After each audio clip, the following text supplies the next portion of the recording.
Why you love your Kengele? Yes. Your Kengele is in the studio with us. You know, your Kengele was responsible, I think it's last year, this year, to bring Mahat. Say Mahat. Ashmi, we say Mahat. Ashmi, we need to say. Ashmi. Ashmi. And now we see him in the company of Anthony Browder, a man we have been reading for years. We have been reading his books, you know, Nile Valley Contributions, and we realize that he's from that order. We love that. The Kemetic order. So we're going to explore that tonight, and we're going to tell you what he has planned for the rest of his visit here. We have Anthony Browder in the studio with us, and this man has written books that I consider appropriate for understanding our relationship with that place in called Egypt, which we now know as Kemet, and how civilization was formed and created and spread into this part of the world without even recognizing that that part of the world has offered so much to even modern day society. And we're going to discuss these things with Anthony Browder tonight. This is the Cutting Edge on IRFM. Egypt is a Greek name for the country that we used to call Kemet. In my study in my attempt to reclaim the knowledge of African history and culture, what I found is that most of the names of African people, places, and things have been changed by non-African people. And if you understand the whole quest of creating a race of slaves, either physically slaves or mentally enslaved people, one of the things that you have to do is separate people from their land, separate people from their name, separate people from their knowledge of the past. And so Egypt was a name that was created after the Greek conquest of Kemet. It was a name that referred to the Greek interpretation of one building in one city in the nation of Kemet. And what it speaks to is the fact that in most instances, when Europeans attempt to identify with something that is African, they usually turn the name around. Like here in Jamaica, the country Jamaica is named after a concept that the Europeans created. The Duns Rivers Falls is named after who? Cities here, Kingston is named after who? So wherever exactly. So wherever Europeans go in the world, they recreate their language, their history, and their culture. And so wherever African people find themselves, one of the first things that we have to do if we are to come back into our right mind, come back into our African minds, is to reclaim our names. And when we attempt to reclaim our names, then the European enslavers will always challenge that name. And so there's been a debate going on for years now as to the meaning of Kemet. They will acknowledge that Kemet was a name that was used in ancient times to describe that land, but they will say that Kemet meant the black land, the black soil. Yeah, and that Egyptians wasn't black. And Egyptians weren't black, right. But when you study the language that was written by the people themselves, the language was called Medu Neter. They called it hieroglyphics. Medu Neter is the language of God, or the writing of God. In the writing of Medu Neter, they wrote the word Kemet. They used a symbol that represented black land, or black, and they also wrote a symbol that was like a circle with an X, which meant a town or a city. So the word Kemet really implies the city or the town or nation of black people, not the soil. And with this whole issue of who were the people of ancient Kemet, were they black, were they mixed race, were they white? This is an issue that was created by Europeans in order to separate African people from that part of the world. The indigenous inhabitants of that land were African people. They traveled north down the Nile Valley, down the Nile River, from the inner parts of Africa. So they came from inner Africa. They came from Ethiopia. They came from Uganda. They came from Kenya and traveled northward down the Nile River. And as they traveled down the Nile, they brought their culture, their language, their concepts of God with them. And so the country that we call Egypt, or Kemet, is one of the last great civilizations to grow along the Nile Valley. Civilization came out of Ethiopia. And so if you understand the geography of the land, then the Nile, then home for the people made to Kemet was up south, up south. And in their language, in describing the lands of Kemet, you have Upper Kemet and Lower Kemet, Upper Egypt or Lower Egypt. Upper Kemet was in the south. Lower Kemet was in the north. It followed the natural terrain of the land. The river flowed from the higher elevation to the lower elevation, from the south to the north. And so the south was home. So basically what you're actually saying is that we should be wearing the map with the south up. With the south up. The world has been turned upside down. Yeah, because you can't have the river flowing up. Exactly. It has to be flowing down. And geographically, when you look on the map now, the Nile is flowing from Uganda, Ethiopia, up to Egypt, which is really down to Egypt. Exactly. So the map should actually be the other way around. Exactly. And so it begs the question is, why is the map upside down? The map is upside down because a 15th century map maker created the map who lived in Europe, created a map of what was in the world, the European world, and because Europe was in the northern hemisphere, they put Europe at the top of the map. So they turned the world upside down in order to put themselves on top. To put themselves on top. And that's the only reason why the north is in the top and the south is in the bottom. In the language of Medu Neter, the word for left was east. The word for the back of the head was north. The word for the front or the face was south. So even in their language, they oriented themselves to the south. They oriented themselves to the inner part of Africa, to the land of their ancestors. And so as these African peoples traveled down the Nile, from the south to the north, they brought their language, their history, their culture, and their gods with them. And so what Kemet represents is the last of the great Nile Valley civilization. I'll just stick up in. I want to clarify this to the listeners, because this is something that when we speak about it, people kind of get kinky about what we are saying, because we are telling them, say, civilization, the river can't flow up, it must have to flow down. Exactly. That means obviously somebody turned the map and that we start to call South Africa and put South Africa down. And according to Egypt, up. But really, you have to look on the river, or the river flow, and the river don't flow up. So, would I want to turn the map of Africa, like you're looking at it, up, but backwards? In other words, if you should project it on a screen with South Africa up, but you would be wearing it, or you would be seeing it from the back of the screen. Right? That means that West Africa would be where the East is now. Right? Okay. West Africa would be the same place.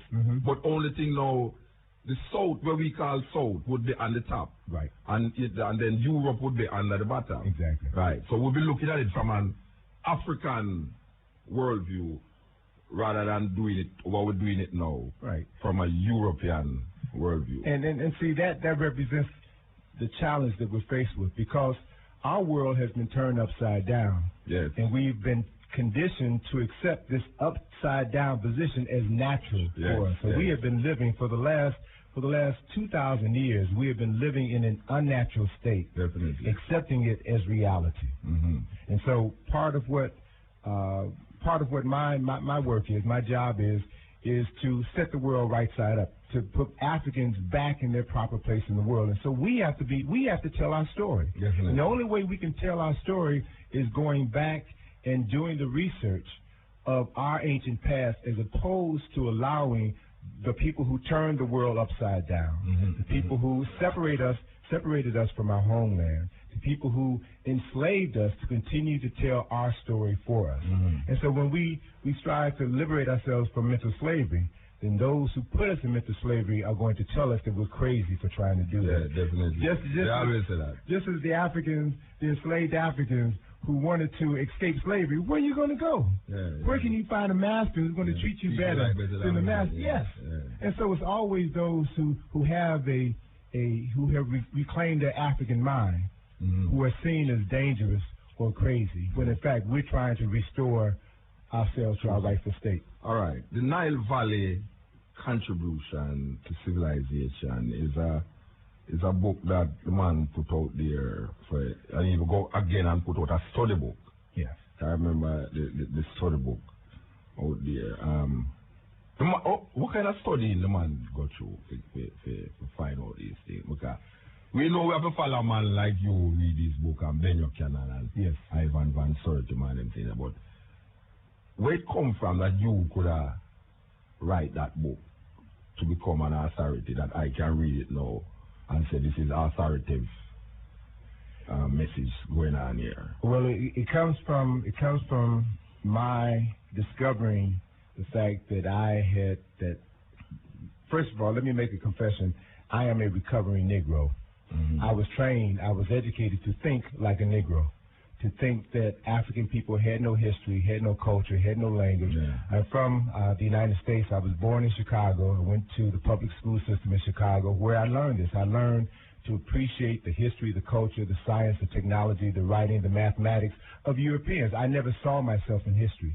I attended a black college, Howard University in Washington, D.C. And during the time that I was there at Howard University, this was reinforced. I learned white history, white values, white traditions. And it was only after college that I began to realize, by reading Dr. Joseph Ben Yakin, by listening to Dr. Ivan Van Sertima, listening to men who told me that there was another view of the world. And when I attempted to introduce myself to that other part of the world, that's when my world began to be turned right side up. I learned that the Egyptians were black. Now, see, this is important for me because when I was a child in Chicago doing a report on ancient Egypt, I went to the World Book Encyclopedia to look up Egypt in the World Book Encyclopedia, and they classified the Egyptians as a race of dark-skinned Caucasians. They said right there in the encyclopedia that the Egyptians were dark-skinned white people. And I had to believe that because this is an authority. But when I began to read other books, I saw that there were conflicting stories. And so I went to Egypt. My first trip to Egypt was with Dr. Ben 21 years ago. And on that trip to Egypt, we spent 14 days in Egypt. And I saw with my own eyes the extent of my miseducation. I saw the evidence of the first building ever created by human beings, the Step Pyramid of Saqqara. I saw that with my own eyes. I saw that building was created over 5,000 years ago, before there was civilization in Europe, when people who we classify as Europeans were still living in caves, wearing the skin of animals, painting their skin blue and howling at the moon. Africans had built the first building, a 197-foot-high building, a 19-story skyscraper was built by Africans. They had already created language, the first organized system of writing in the world. They had already created a system of government, united the upper and lower parts of Kemet. They had already established systems of law, systems of science,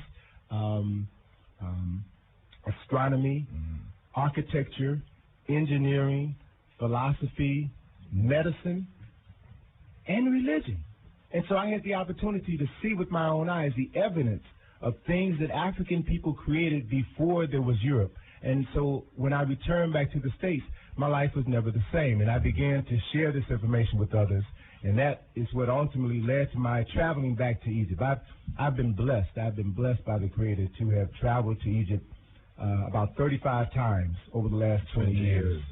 I have been taking groups to Egypt for the last 14 years. Oh, you have a group go to Egypt? Yeah, we go every year. You know, there's a sister that I know that her life changed since she went to Egypt, and a good friend. She works on the street. Okay. She named Andrea Williams Green, and I know she's listening right now. Okay. She went to Egypt twice, and I think the last time was what did it for me.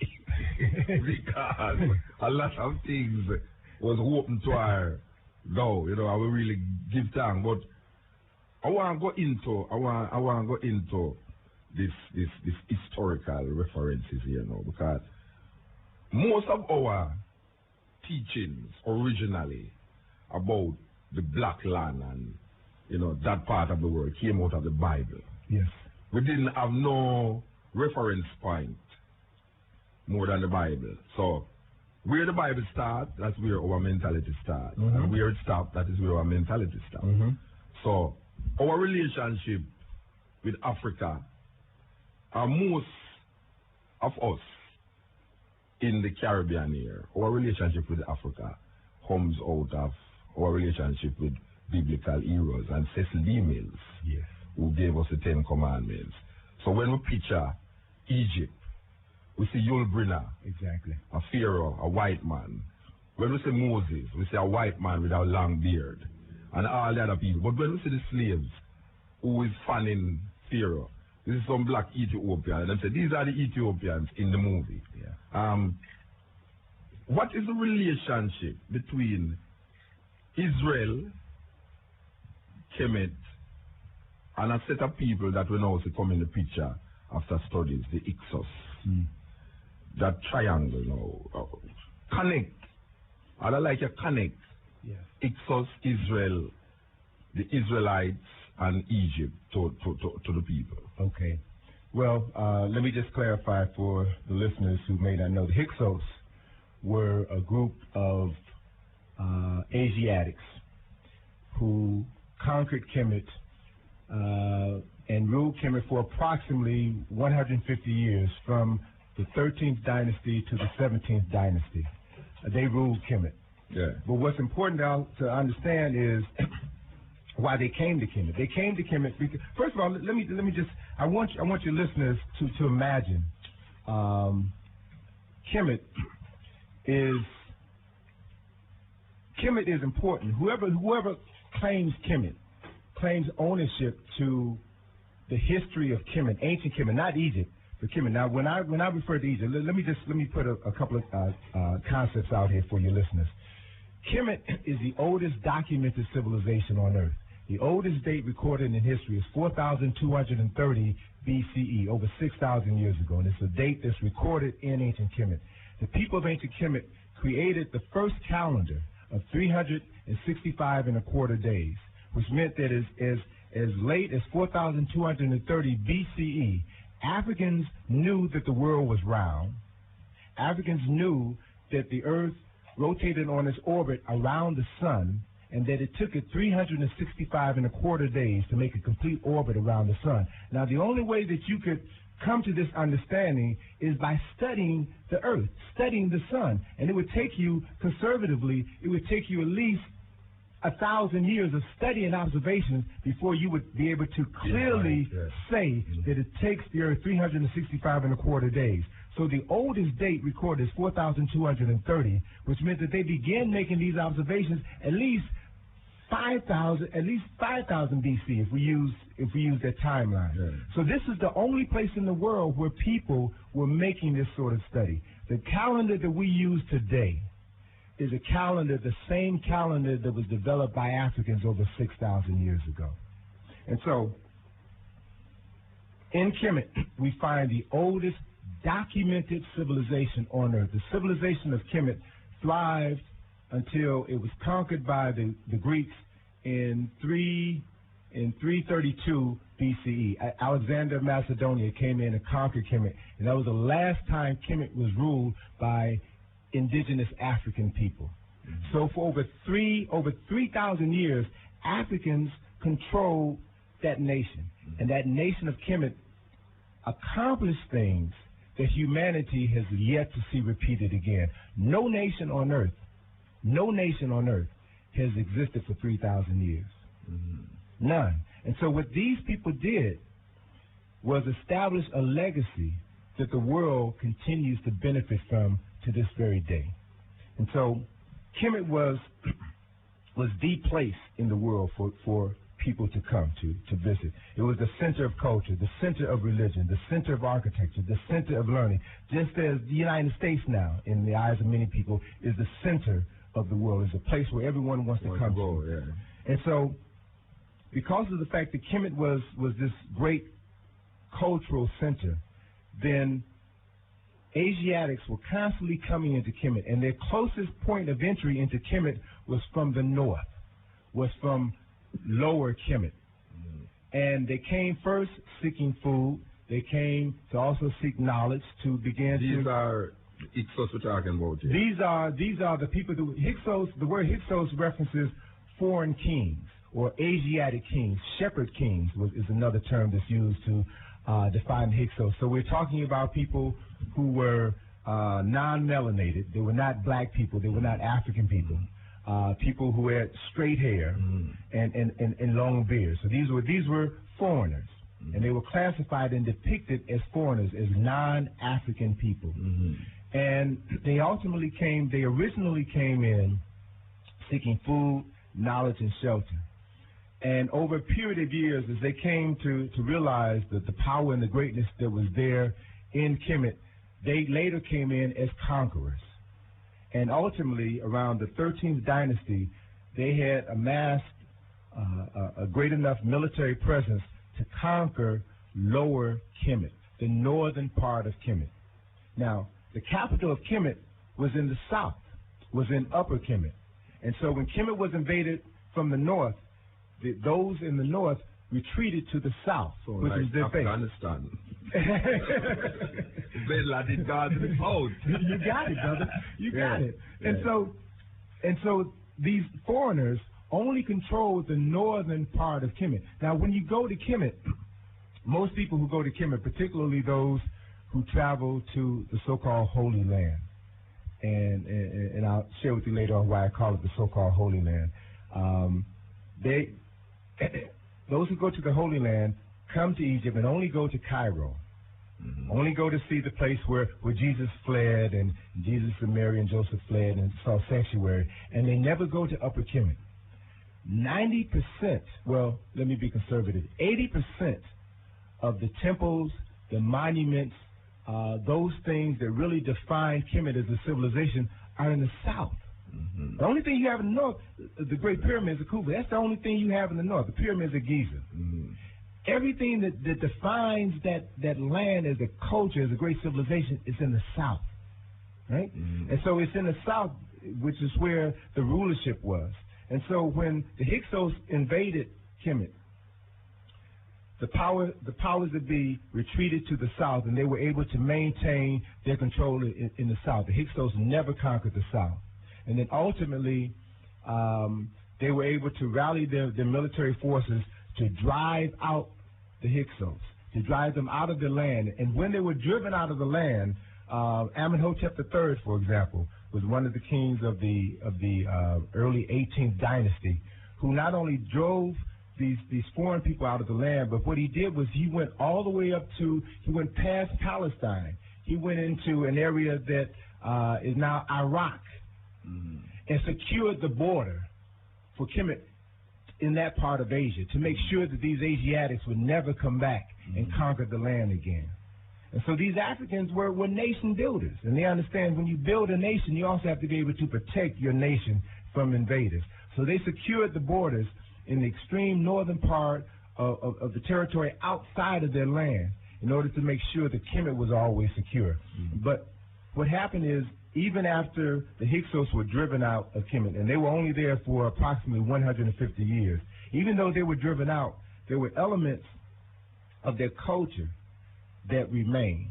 There were elements of their culture that continued to pollute the culture, the thinking, the traditions of ancient Kemet, and made it possible for Kemet to be. It was almost as if you can look at the Hyksos as introducing HIV into Kemet. So even though they were physically removed, their disease had already infected the nation. And so over a period of years, Kemet became subjected to continued attempts to conquer the land by foreigners from the north. So you had these foreign conquerors coming from the north, and then you also had this illness that was beginning to fester inside of the nation. So the nation was under attack from outside and from within, right? And so it was only later on that the Kemet ultimately became susceptible to this foreign invaders, and then fell in the hands of the Persians. And then the people and every time Kemet was under attack, the invaders would always come from the north, and they would retreat to the south. They would marshal their forces, drive out the invaders, and then another group of invaders 200-300 years later would then come back again. So there was this constant battle, back and forth, until ultimately Kemet was conquered by Alexander of Macedonia. And after his conquest of Kemet, Kemet ceased to exist, and it became Egypt. It fell into the hands of the Greeks. The Greeks controlled Egypt for approximately 300 years until they were conquered by the Romans. And then the Romans controlled the land until others. Why you come back and now connect us to the Israelites, yes, and how them come into the whole mix? Yes. This is the Cutting Edge and IRFM. Who are the people them to know that this is a must here? The lecture and panel discussion, them say it's a seminar. Yes, right up there at the UTech, Alfred Sangster Auditorium. I know I will be there. God Smore will be there. Anthony Browder will be there. And Reverend God will be there. And Yekengel will be there. So that is five people, that's all you know. And I know so now listen to me. It's a very important discussion and reasoning about the Nile Valley contribution to civilization. So was at the point where I was talking about how the Ixos come into Egypt, come into Kemet, transform it into Egypt, and now we ask the question now, how the Israelites come into that mix? You make reference to the Bible, and the story in the Bible of the great patriarch of the Jewish family, Abraham, ultimately coming into Kemet to seek sanctuary, to seek food in times of famine, and then later on in the family line, this man named Moses was sold by his brothers in his baby. He grew up. Joseph, sorry. And grew up in the house of the king. Well, let me say this in terms of being able to put all of this in perspective, so that we have a better understanding of where these concepts originate. It's in Kemet where we can find the first organized system of religion, first organized way of identifying a creator, which we call God. In Kemet, the word was Neter, and the word Neter, and there were a number of Neteru, and Egyptologists and others have claimed that this represented the Egyptians or the Kemetian belief in a multiplicity of gods. But if you really understand their concept, they always identified one creator. And this one creator manifested itself in many ways. Mm-hmm. And so the term Neter really means not gods, but principle, a specific principle or aspect of the one creator. Mm-hmm. And so from the beginning of time in ancient Kemet, they identified one God, mm-hmm. right? And as part of their belief, and let me just add this to the story, and then so I can ask you a question. With the development of Kemet, in part of the myth of the development of Kemet, there was a king by the name of Asar, who a mythological, historical personality who unified the two lands of Kemet, who introduced language, introduced religion, introduced law. And Asar was later killed by his brother, assassinated by his brother, Set. And his body was cut into 14 pieces and scattered throughout the land. Asar's wife, her name was Aset, went looking for the missing pieces of her husband's body. She found 13 of the 14 pieces of her husband's body. And it was said, according to the history of ancient Kemet, every place where she found a part of her husband's body, a temple was erected. And she found 13 of the 14 pieces of her husband's body, prepared his body for burial. Prior to burying her husband, Aset grieved because she was burying the man that she loved. She grieved because she was still a virgin. She and her husband had never consummated their marriage vows. She also grieved because there would not be an heir to the throne of her husband Asar.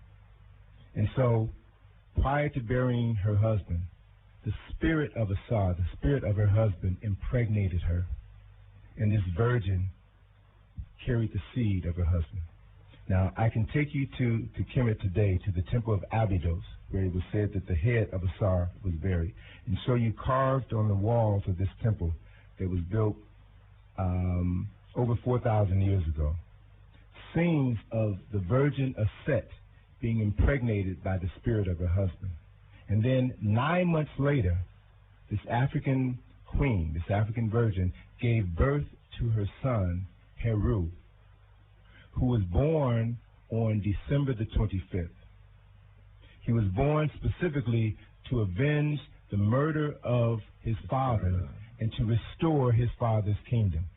And so when Heru grew into adulthood, he set out to achieve his purpose for being born, his purpose for living, and ultimately did battle with his uncle Set and ultimately defeated him. I can take you to the temple of Edfu, which is the temple that is devoted to Heru, and show you in the inner retaining walls of that temple 14 panels that depict Heru battling his uncle Set. And in those 14 panels, you see Heru spearing Set in a part of his body that corresponded to the part of his father's body that was dismembered. And then in the final panel, Heru is victorious over Set, and he is acknowledged as the legitimate heir to the throne. At that point, Heru then, who is the son of Asar, son of the virgin. All right. So we're talking about Heru as Horus. Well, when Greeks conquered Egypt. Right. Yeah, but who are the people there? Because we've been speaking these things, but they're hearing different names. Okay. Well, let me clarify the names. When the Greeks conquered Kemet, they changed the name of Kemet to Egypt. Yes. They changed the name of Asar to Osiris. Yes. They changed the name of Aset to Isis. They changed the name of Heru to Horus. Okay. So they took this African king, this African queen, and the son of a virgin, and Hellenized the names and later Europeanized the features of these African people. Right? And so in this story, and this story is the foundation to the question that you just raised to me. In this story, after Heru defeated Set, or Horus defeated Set, he took the form of a winged sun disk and flew into heaven and met with his father and told his father Asar of his victory over Set and him having reclaimed his father's throne. With that news, his father Asar was resurrected from the dead and became the Lord of judgment. Heru returned to earth and became the Lord or the ruler of the physical world, and his father ruled in tandem, was the ruler of the spiritual world. So father and son ruled in tandem. Every king in Kemet followed this story. When they became king, they would take on a Heru name and seek to live a life of righteousness as Heru have lived, with the knowledge that if they were truly just and honorable, then when they died, they would become Asar. Specifically, they would become resurrected as Asar was resurrected. And so the symbol that represents the resurrection of Asar is a symbol that the people of Kemet called a tekken. The Greeks called that symbol an obelisk. And you can find the largest obelisk in the world is in Washington, D.C. It's called the Washington Monument. So that symbol is literally an African symbol, a 6,000-year-old African symbol, which represents the resurrection of an African god. Now, so this story of a virgin birth, story of what's referred to as a immaculate conception, virgin birth, of a Savior who was resurrected from the dead. These stories can be traced back to ancient Kemet. And so when foreigners came into Kemet, when foreigners invaded Kemet, they were introduced to this knowledge. They were introduced to concepts of God that were strange to them, that they had never heard of before. If I can fast forward for a second, when the Greeks conquered Egypt, Alexander conquered Egypt. Alexander's tutor was Aristotle. And Aristotle was able to take this accumulated history of ancient Kemet and incorporate it into what became the system of knowledge for the Greeks. And so all of the Greek philosophers, Socrates, Plato, studied the history and the philosophy and the teachings of ancient Kemet. If we think about Socrates, for example, when Socrates tried to teach this knowledge to his fellow countrymen in Greece, he was condemned for introducing strange gods and corrupting the minds of the youth. Plato, when Socrates was killed, Plato fled because he was part of that same mindset. And so what we're talking about is foreigners were introduced to God concepts, to a system of salvation which was unknown to them.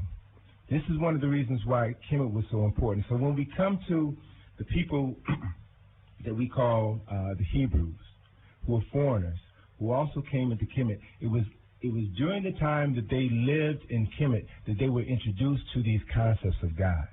It was during the time that they lived in Kemet that they were introduced to these concepts, the 42 admonitions of Ma'at. And so when we look at this person named Moses, one of the things that we have to understand is that Moses is a very common Kemetic name. There were kings in Kemet. Amos is the first, Amos is the second, Tutmos is the first, Tutmos is the second. It's a very common Kemetic name. It says in the Bible that Moses was learned in all of the wisdom of the Egyptians, which meant he went to school in Kemet.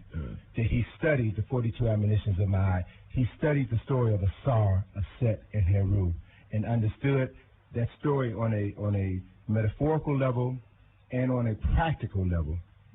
What's also important to add to this mix is a book that I'll reference for your listeners, a book entitled The Moses Mystery, written by a Jewish scholar named Gary Greenberg.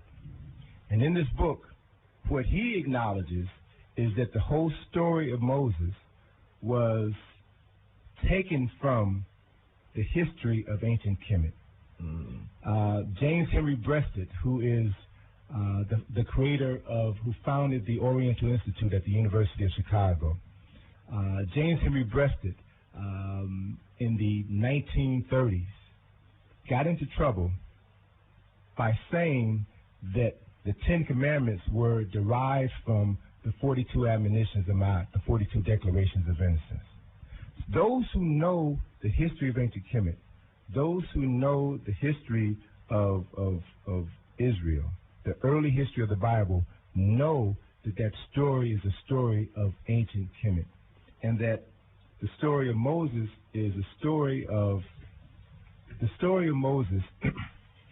How can I say this so that people can understand? And talking about this is just like talking about south being up and north being the bottom. Our concepts of history, our concepts of geography, our concepts of God, are concepts that have been given to us by those who once formerly enslaved us. And so as a means of keeping us physically under control, or even mentally under control, or even spiritually under control, we have to have a different perception of God, a different perspective of geography, a different perspective of life. And so when we attempt to change our perspective and turn our world right side up, then sometimes hearing this information sounds strange, and there's a natural tendency to reject that which is strange.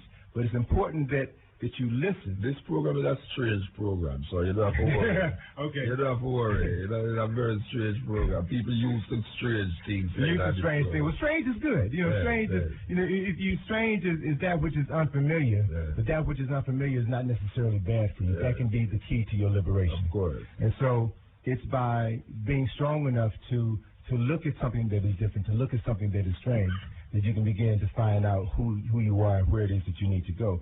So the picture that I'm painting is that based upon research that has been done by African scholars for centuries, and research that is now being published by Jewish scholars, they are acknowledging that the history of Israel is a history of Kemet, that it was the whole, again, referencing Gary Greenberg in his book, The Moses Mystery, shows that the whole story of the patriarchy of Israel is derived from the history, the timelines of the King's List of ancient Kemet. And that when this story, this oral tradition was passed on, it had to start someplace. Mm-hmm. And the beginning of that oral tradition came from the history of ancient Kemet. He references the primacy of Moses in this story, and that Moses was a priest in the system of ancient Kemet, and that during the process of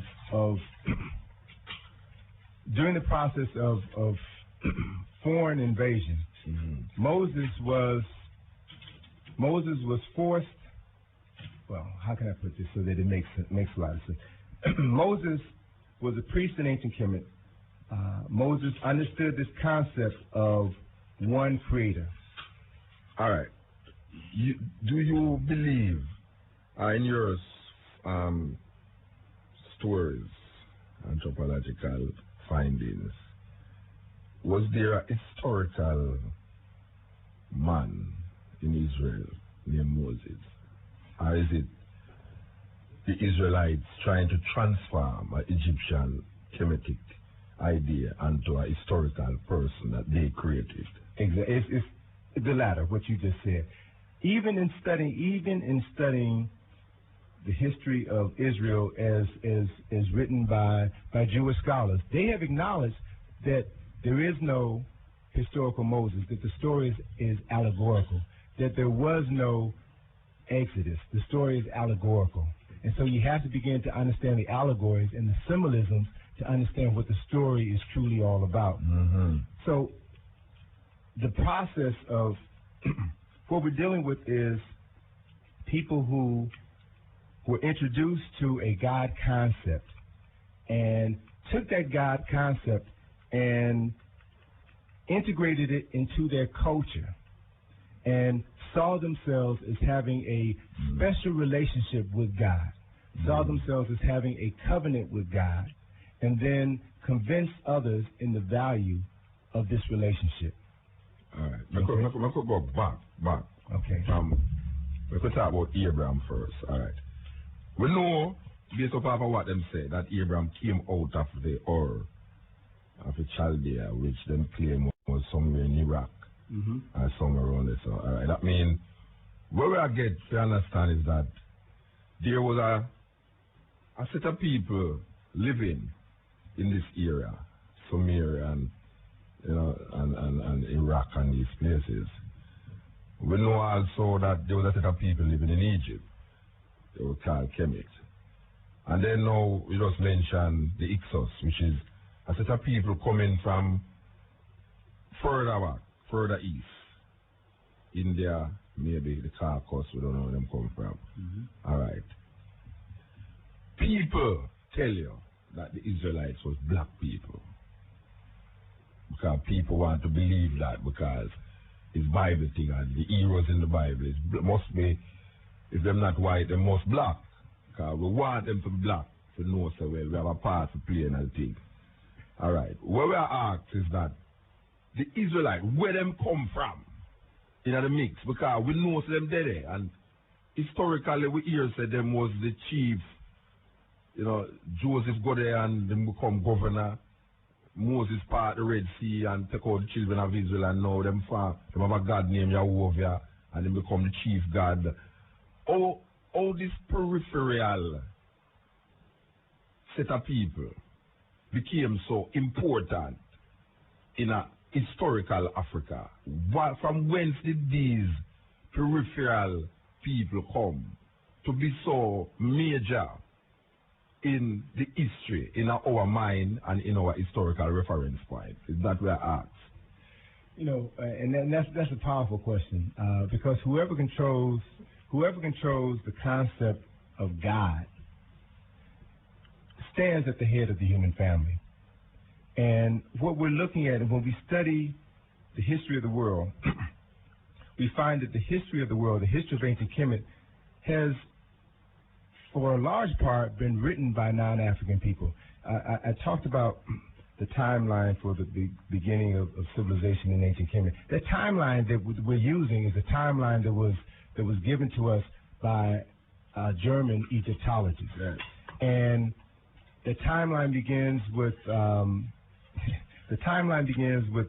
first civilization of Egypt, or Egypt being united as a nation around 3001, 3200 BCE. Now, there are other Egyptologists, there are other scholars who say, well, no, we studied the same research, and our research shows that Kemet was united 1,000 years earlier. So how do you deal with that? Well, whoever controls the nation determines, or whoever has the power determines the education, determines the history. And so the reason why the timeline of the beginning of Kemet, beginning around 3100, 3200 BC, was the accepted timeline, was because how could you have the civilization of Kemet existing before God created Earth? And so it was Christian German scholars who decided to move back the timeline of the beginning of the civilization of ancient Kemet so that it would fit into their concept, their Christian concept of God creating the world, God creating Adam and Eve, and everything else coming from that. And so that's a very basic and fundamental issue that we have to look at. Our concept of God is a concept that has been created by those who control the culture. Those who control the culture. And so we have to begin to look at that. Religion is a tool, is a political tool. All religions are political. All religions are social and economical. And if we don't understand that, then we don't really understand what religion is all about. We don't really understand what the battle for the minds of the spirits of people is all about. And so when you realize, first, if we can accept it, if we can accept the fact that the civilization of Kemet is the oldest civilization on Earth, the civilization that gave us the oldest concept of God, and even the name that we use to identify the Creator, Amen, is an African name for God. Amen is a name that represents the sun, which is a symbol that represented the Creator, the sun after it set, after the sun disappeared from view. Amen in Medu Neter means concealed or hidden.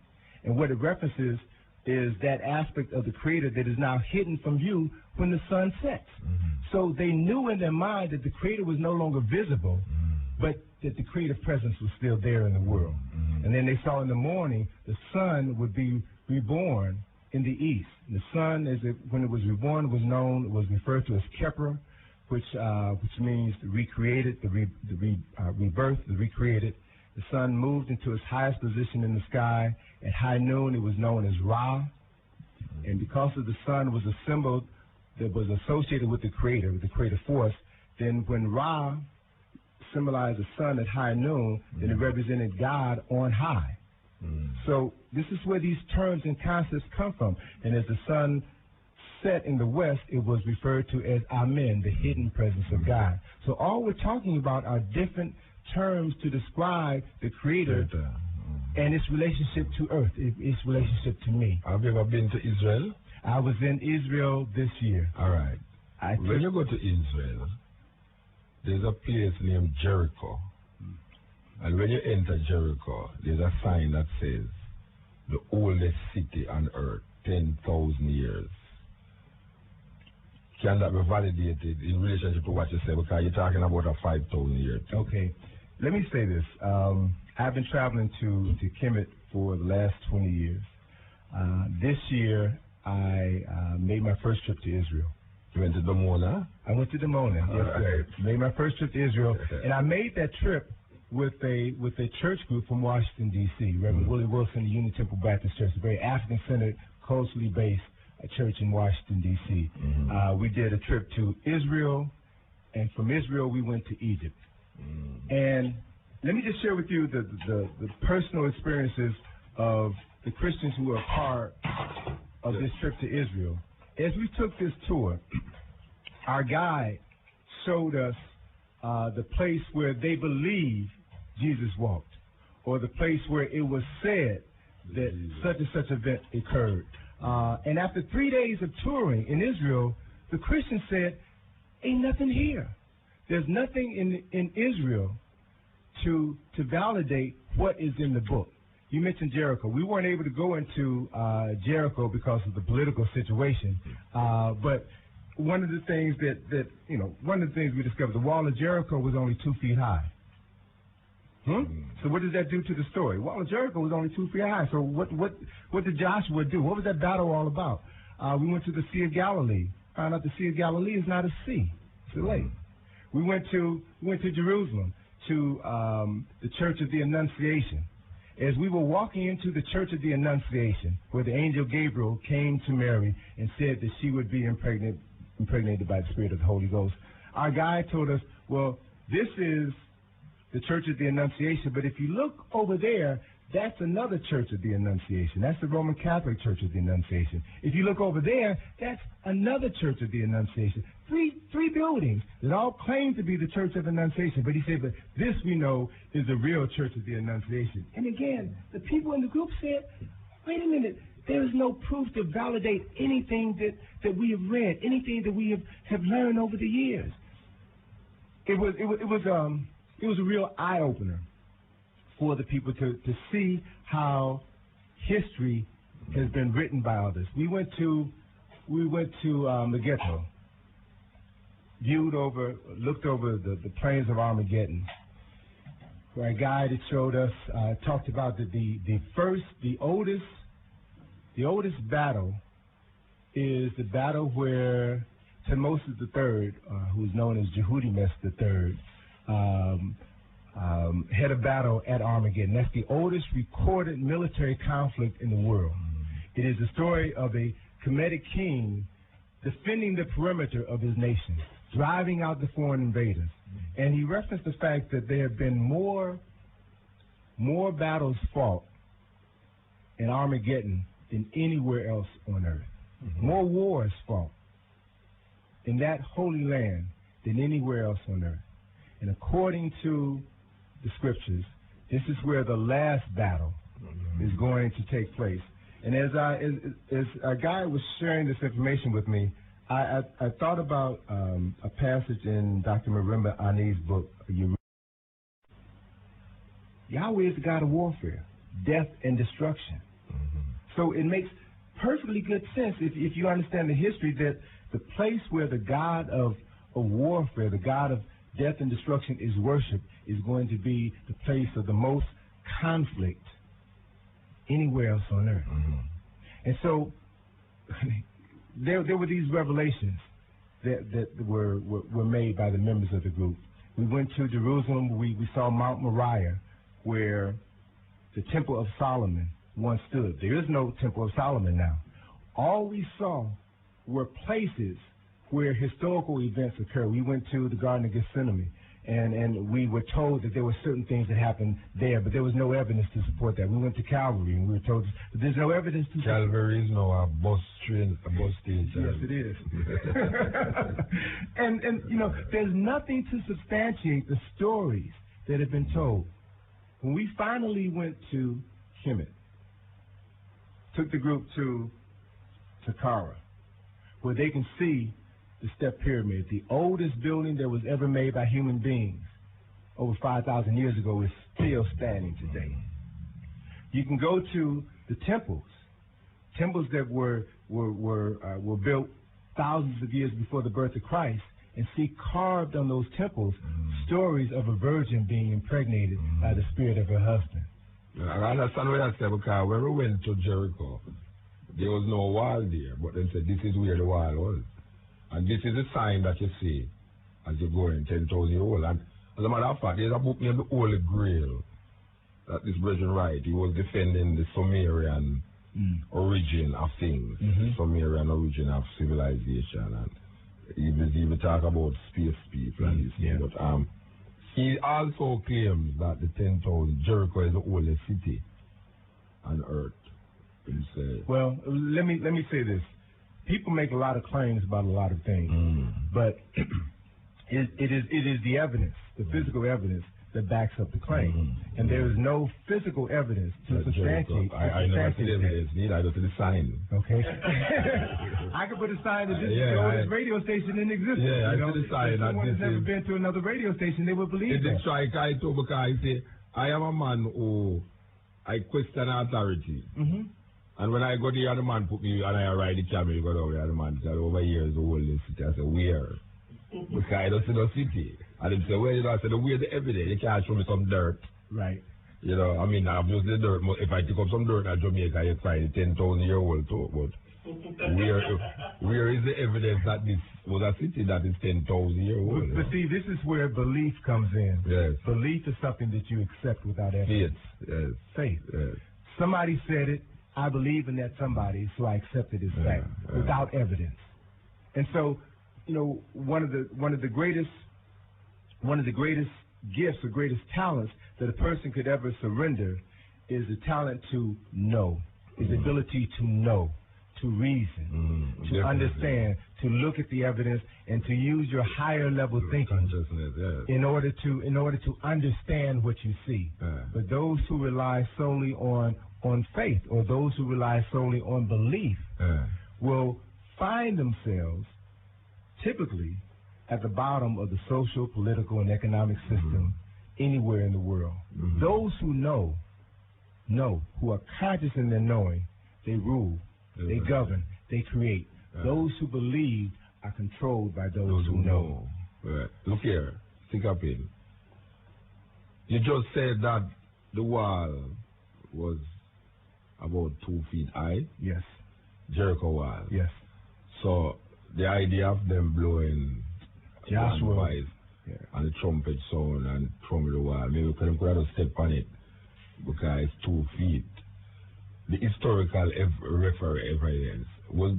So you're actually saying there was a wall named Jericho Well, wall. what I'm saying is, and again, this comes out of some documentation I don't have with me, but everything that I'm saying, you know, there's physical evidence for the time being. I believe for the time being. This was a paper written by a Jewish scholar that I acquired last January before last, where he did research on the history of Jericho. You see, one of the things that's so important is that there's a magazine that I subscribe to called Biblical Archaeological Review, BAR. And Biblical Archaeological Review was established by a Christian archaeologist who wanted to dig in the so-called Middle East, dig in Palestine, dig in Israel to find the evidence to support what is in the Bible. Right? And so teams of scholars, teams of Egyptologists and archaeologists and others went to this portion of the world to do the archaeological research to find the physical evidence to substantiate what is in the Bible. And they found nothing. And so one of the articles that I read was an article that focused on Jericho. And they said based on their digging in Jericho, that Jericho was at best a very small city. It was. That probably had no more than 1,000 people. And that this great wall was a pile of stones that at best was no more than 2 feet high. It was a boundary marker.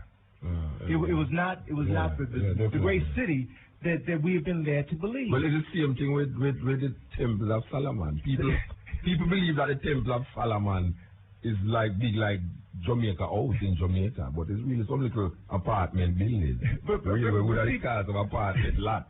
Yeah. But if you understand the whole concept of the Temple of Solomon, Temple of Solomon was a repository for the ark that Moses brought out of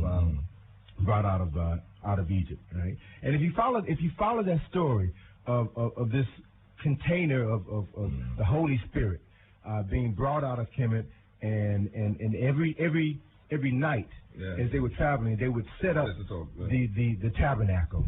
And when you understand the whole framework for setting up the tabernacle, the compound, the Holy of Holies, that is the model for temple construction in ancient Kemet. Every temple in Kemet had a Holy of Holies. Every temple in Kemet had a sacred ark. So this is not a unique structure. This is something that was known to all of Kemet, and there were dozens of them. There were dozens of them, right? And each temple was oriented to a specific nature, a specific aspect of the one Creator. These temples were aligned, were oriented in such a way that the light or the energy from a celestial body, be it a star, be it a planet, this temple is oriented to the structure in such a way that specific times of the year, and these times typically coincided with the summer solstice or the winter solstice or the two equinoxes, which are four of the most spiritually empowering times of the year, where the light from the sun or the light from a transient celestial body would shine into the Holy of Holies at a precise moment during the year. And so it was said that this is when the spirit of the Creator would fill this sacred place, sanctify this sacred place, and only the head priest, who was the Pharaoh, Pharaoh was always the head priest, or any other members of the priestly caste were allowed to be in that sanctuary at that time, and that is when they would have direct communication with the Creator. This is where these concepts originated. So when Moses, who was an Egyptian, leaves and was forced out of Kemet, and his followers were allowed to come with him, then what he took was the remnants of his history, his culture, and his religion. And that was then given to those people who came with him. That is the literal story of the Exodus. There was no parting of the Red Sea. Archaeologists and researchers. I think we passed that stage, you know. We are. We're good. I think we don't pass it yet. Your people still believe, say, there was this mass opening up of water like Cecil DeMille's 10 Commandments movie. But, what's also important to deal with is next month is Christmas. This whole story of December the 25th, representing the birth of Jesus the Christ, is nothing but a story. It is nothing but a story. Any minister, I challenge any minister. Well, you have 1 year, It's a very radical 1 year, This 1 year named Ernie Gordon. Okay. He's what you call a liberal, theologian in Jamaica who people claim to be very liberal. So you are saying non-apologetically that the Jesus story is a story. It is a story. It has nothing to do with history. It is a story. It is a story. The only thing that it has to do with history is the fact that it has borrowed from the history that preceded of other people. Exactly. And for example, if most people are unaware that it wasn't until almost 300 years after the death of Jesus the Christ that December the 25th was celebrated as his birthday. Right? Celebrate other days too. Yeah, they celebrated another March. day. And the day that any king or any emperor of Rome come and decide which day. Exactly. And the important thing of this is that nobody can tell you when Jesus was born. Nobody knows. December the 25th was a date that was selected by Constantine at the Council of Nicaea when they had to unify this new political religion of Christianity. And so December the 25th was a date that was selected because for thousands of years prior to that selection, December the 25th was a date that was used to commemorate the birth of the sun. Right? The S-U-N. The S-U-N, and that is the date that corresponds to the winter solstice. Right? So what we're talking about when we're speaking of religion in general, Christianity in particular, is astrotheology. Is an understanding of the heavens based upon the celestial bodies in the heavens, not a celestial being in the heaven. And so when you have that understanding, then it allows you to put Christmas, December the 25th, into a different context. It allows you to put Easter into a different context. Easter has nothing to do with the resurrection of Jesus Christ. Nah, eggs are bunny rabbits. or rabbits or eggs. I mean, these are all stories. These are all myths that came from other cultures. Yeah. But it's fascinating to study this. It's fascinating, but it's also spiritually liberating to understand the origins of these customs. to know where they came from, and to begin to understand what they really mean. So what I'm saying in talking about all of this is I'm not discounting a creator. I'm not discounting a force, a spiritual power that pervades the universe, that every person has the ability to tap into. Every person is a creator. God, this concept of God, and that's what God is, a concept that has been interpreted by many people throughout many lands for many thousands of years.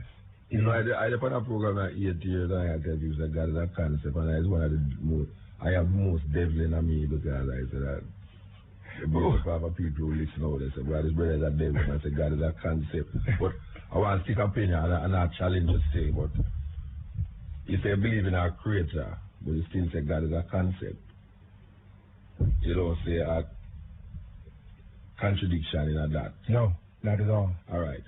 When you say God is a creator, what do you mean? All right. What I mean by that is, and I'm dealing with the Kemetic concept. Yeah, man. Yeah, okay, man. The Kemetic concept of God the Creator. Now, let's use the symbol of the sun, which is one of the oldest symbols to represent God or the Creator.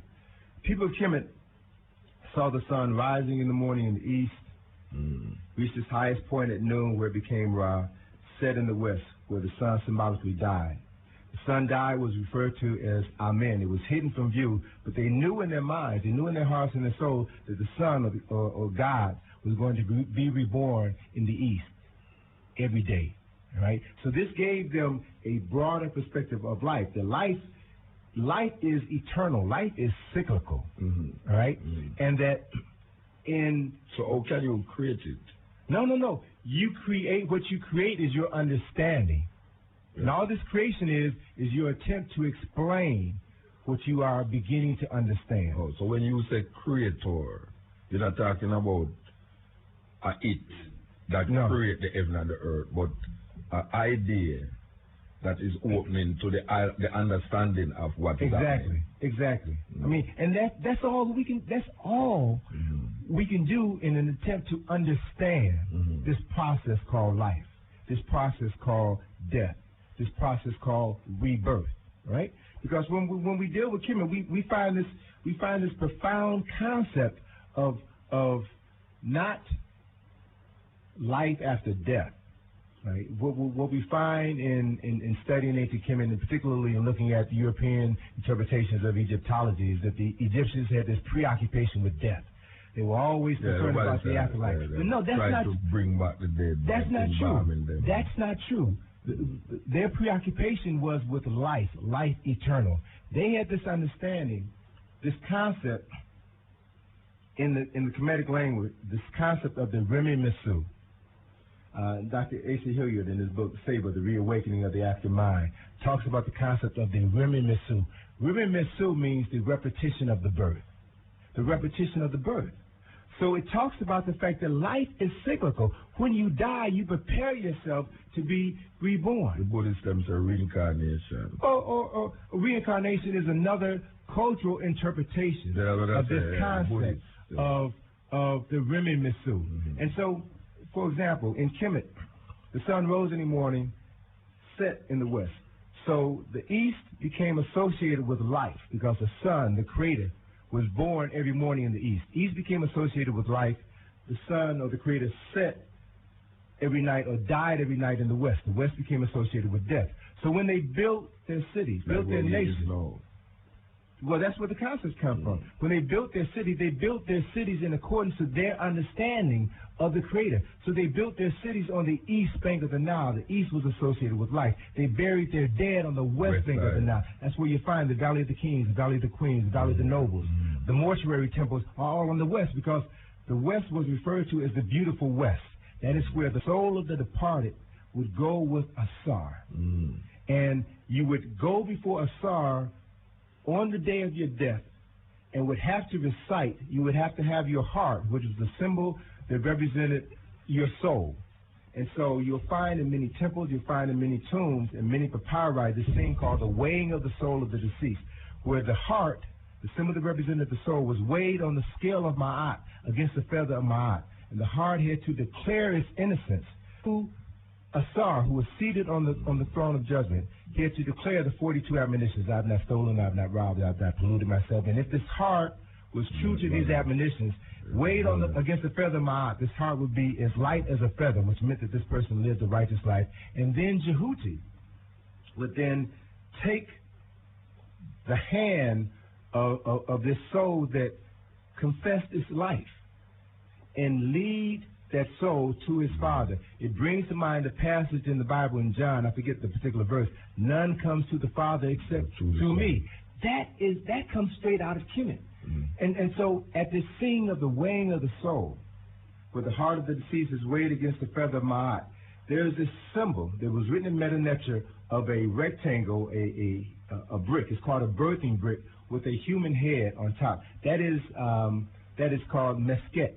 And Mesket symbolizes the Remi Mesu, the repetition of the birth. So, I mean, think about these concepts now. They had a profound understanding that life was not a one-shot deal. The life was a continual cycle. A continual cycle. So the ancestors, in traditional African society, the concept is there. Of the ancestors is real. It is continual. This is the cutting edge, and I FM. When we come back, we want to talk about the thing we talk about, the heads. Why them people in some devil thing, you know, 2-foot people that walk with head of dogs and lions and goats and all these things. Cutting edge, RFM. To see the God in things, we must see goodness. To find God in sorrow, fear, and death is to see its usefulness. To know is to understand. To praise the gods, we must praise life. To honor gods, we must make of the world something good. To be gods, we must hold goodness in each pore. We are filled with light, holy divine. The sun rises, an eye of fire, and through its light we come to see the world as gods would have it. Yeah, we're there with you talking to Anthony Browder about Egypt and things. Must we hear the first call? Yes. Good night, Brother Muta and Brother Browder. All these concepts are given is quite true and well. The Rosicrucian order, alive and well in Jamaica, has expounded all of these knowledge. They are at 5C Mona Road, Kingstown. All these knowledge that Brother Browder is speaking of is prolific truth. And it is a doctrine that has been expounded for thousands of years by the ancient mystical order, the Rosicrucians, which is alive and well today in Jamaica. That's good to hear. And I'm hoping that Brother Browder is an affiliate of this order, which is a secret brotherhood coming from the time of Christ, which is present and alive. And when you say the time of Christ, what are you talking about? Because I'm talking about something 3,000 years before. So. Yes, certainly. So, which Christ you talking about? You have so much Christ. Okay. Well, what Brother Browder is speaking about is the same ancient mystical order that Christ was in. Yes. Okay. Coming from that ancient time. Okay? Okay.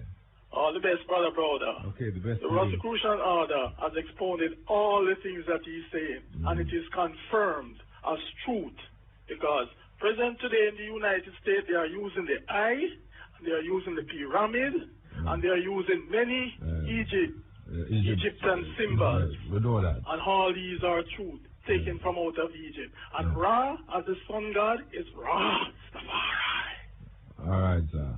Seal up. King Selassie, I live forever. True Ra. Yes, the man asked if he's a Rosicrucian. Actually, during my search for truth, I was studying the Rosicrucian teachings before I fell in love with Kemet.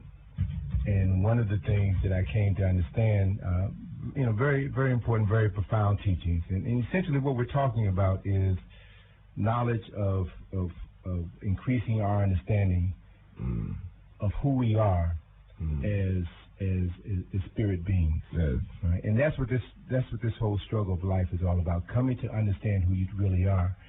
And in the teachings that I was being exposed to through Rosicrucians, it was uplifting, it was inspiring. But one of the challenges that I had was that the basis, the foundation for the teaching goes back to Akhenaten, Amenhotep IV, who changed his name to Akhenaten, and it references Egypt as the foundation. And one of the problems that I had, and I'm a person whose background is in art, design, and advertising, so image is everything. And as Dr. Clark has told us on so many occasions, one of the greatest games that the European has played is the control of the manipulation of image and the manipulation of information. And so I was always concerned by all of the literature that I saw regarding Rosicrucians that depicted the Egyptians as white. Yes. That always bothered me. And so when I began to study the history of Kemet, I began to realize that the people of ancient Kemet were in fact African. Yes. And so the question that I was confronted with in my quest for spiritual understanding, if those who claim to be spiritually enlightened still can't deal with the basic historical reality or racial identity, then what else are they holding from you? Yeah, but you notice that people who is aware of the physical reality can't deal with the spiritual reality, and people who are aware of the spiritual reality can't deal with the physical reality. But our challenge is to be able to blend the two. Yes. Because that is the reason why we're just before the break. You said you wanted to come back to talk about these heads. Yes.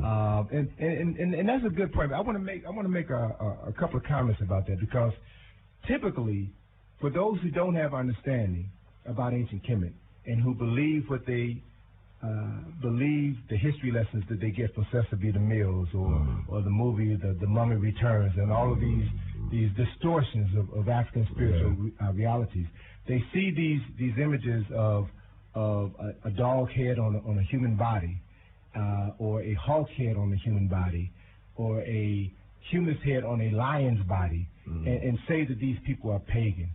That these people are animal worshippers. And it says to me that these people have no understanding whatsoever of history. No. Because the key to understanding history is to understand words. Pagan, the word pagan means any religion other than your own. That's what the word pagan means. Yeah. So to a Muslim, the Christian will see as pagan. The Christian will see as pagan. To a Jew, a Christian is pagan. So all pagan means is any person who has a religion that is other than your own. Definitely. The word demon means an unknown God. That's all demon means. And so we've taken these concepts and have allowed these concepts to be so distorted that they fill us with fear. And it is this fear which separates us from an understanding of spirit, an understanding of the Creator, and building that relationship. Let me share with you an understanding that I'm beginning to cultivate a greater appreciation of with regards to one of the most important statues that morphs animal and human. Sphinx. That is, okay. Well, we call it Sphinx. We don't know the Egyptian. Okay. Well, you have to tell me that. Well, no. We do know the no, I mean, you have to, we will say me, but you have to tell me that now that we can know. Sphinx is a Greek word. Yeah, we know. The word sphinx means to strangle or to hold. And it comes from the story written by the Greek playwright Sophocles about King Oedipus and the story of the Sphinx, this monster that had the head of a woman and the body of a lion that terrorized the people along the road to the city of Thebes in Greece. They make movie of it. Okay. So this is Greek insanity. And so we have to begin to understand the value of looking at African history, African culture, African spirit through African eyes, because we'll glean a totally different understanding. The African name or the Kemetic name for that statue is Her-Em-Aket. It means Heru on the horizon. Who is Heru? Heru was the son of the resurrected God. Heru was the son of the Virgin who was born on December the 25th, at least 4,000 years before the birth of Jesus the Christ. So let's put that in perspective and understand where it comes from. The statue of Haramakhet, the so-called Sphinx, is regarded by many archaeologists as one of the oldest sculptures ever created by humans. There is one school of thought that believes that this statue is over 10,000 years old. Okay, it has the head of a person, the head of a man, the body of a lion, the head of Heru, the son of the resurrected God, and the body of a lion. We all know that African people express their understanding through symbolism, through metaphor.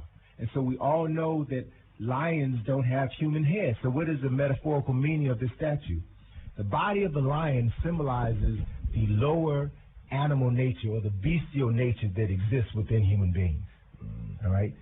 But if you see this statue, which is 240 feet long, which is 66 feet high, the face of this statue is almost 14 feet wide. The statue, the body of the lion is sitting down calmly, quietly. It is under control. The lion symbolizes the king of this bestial nature.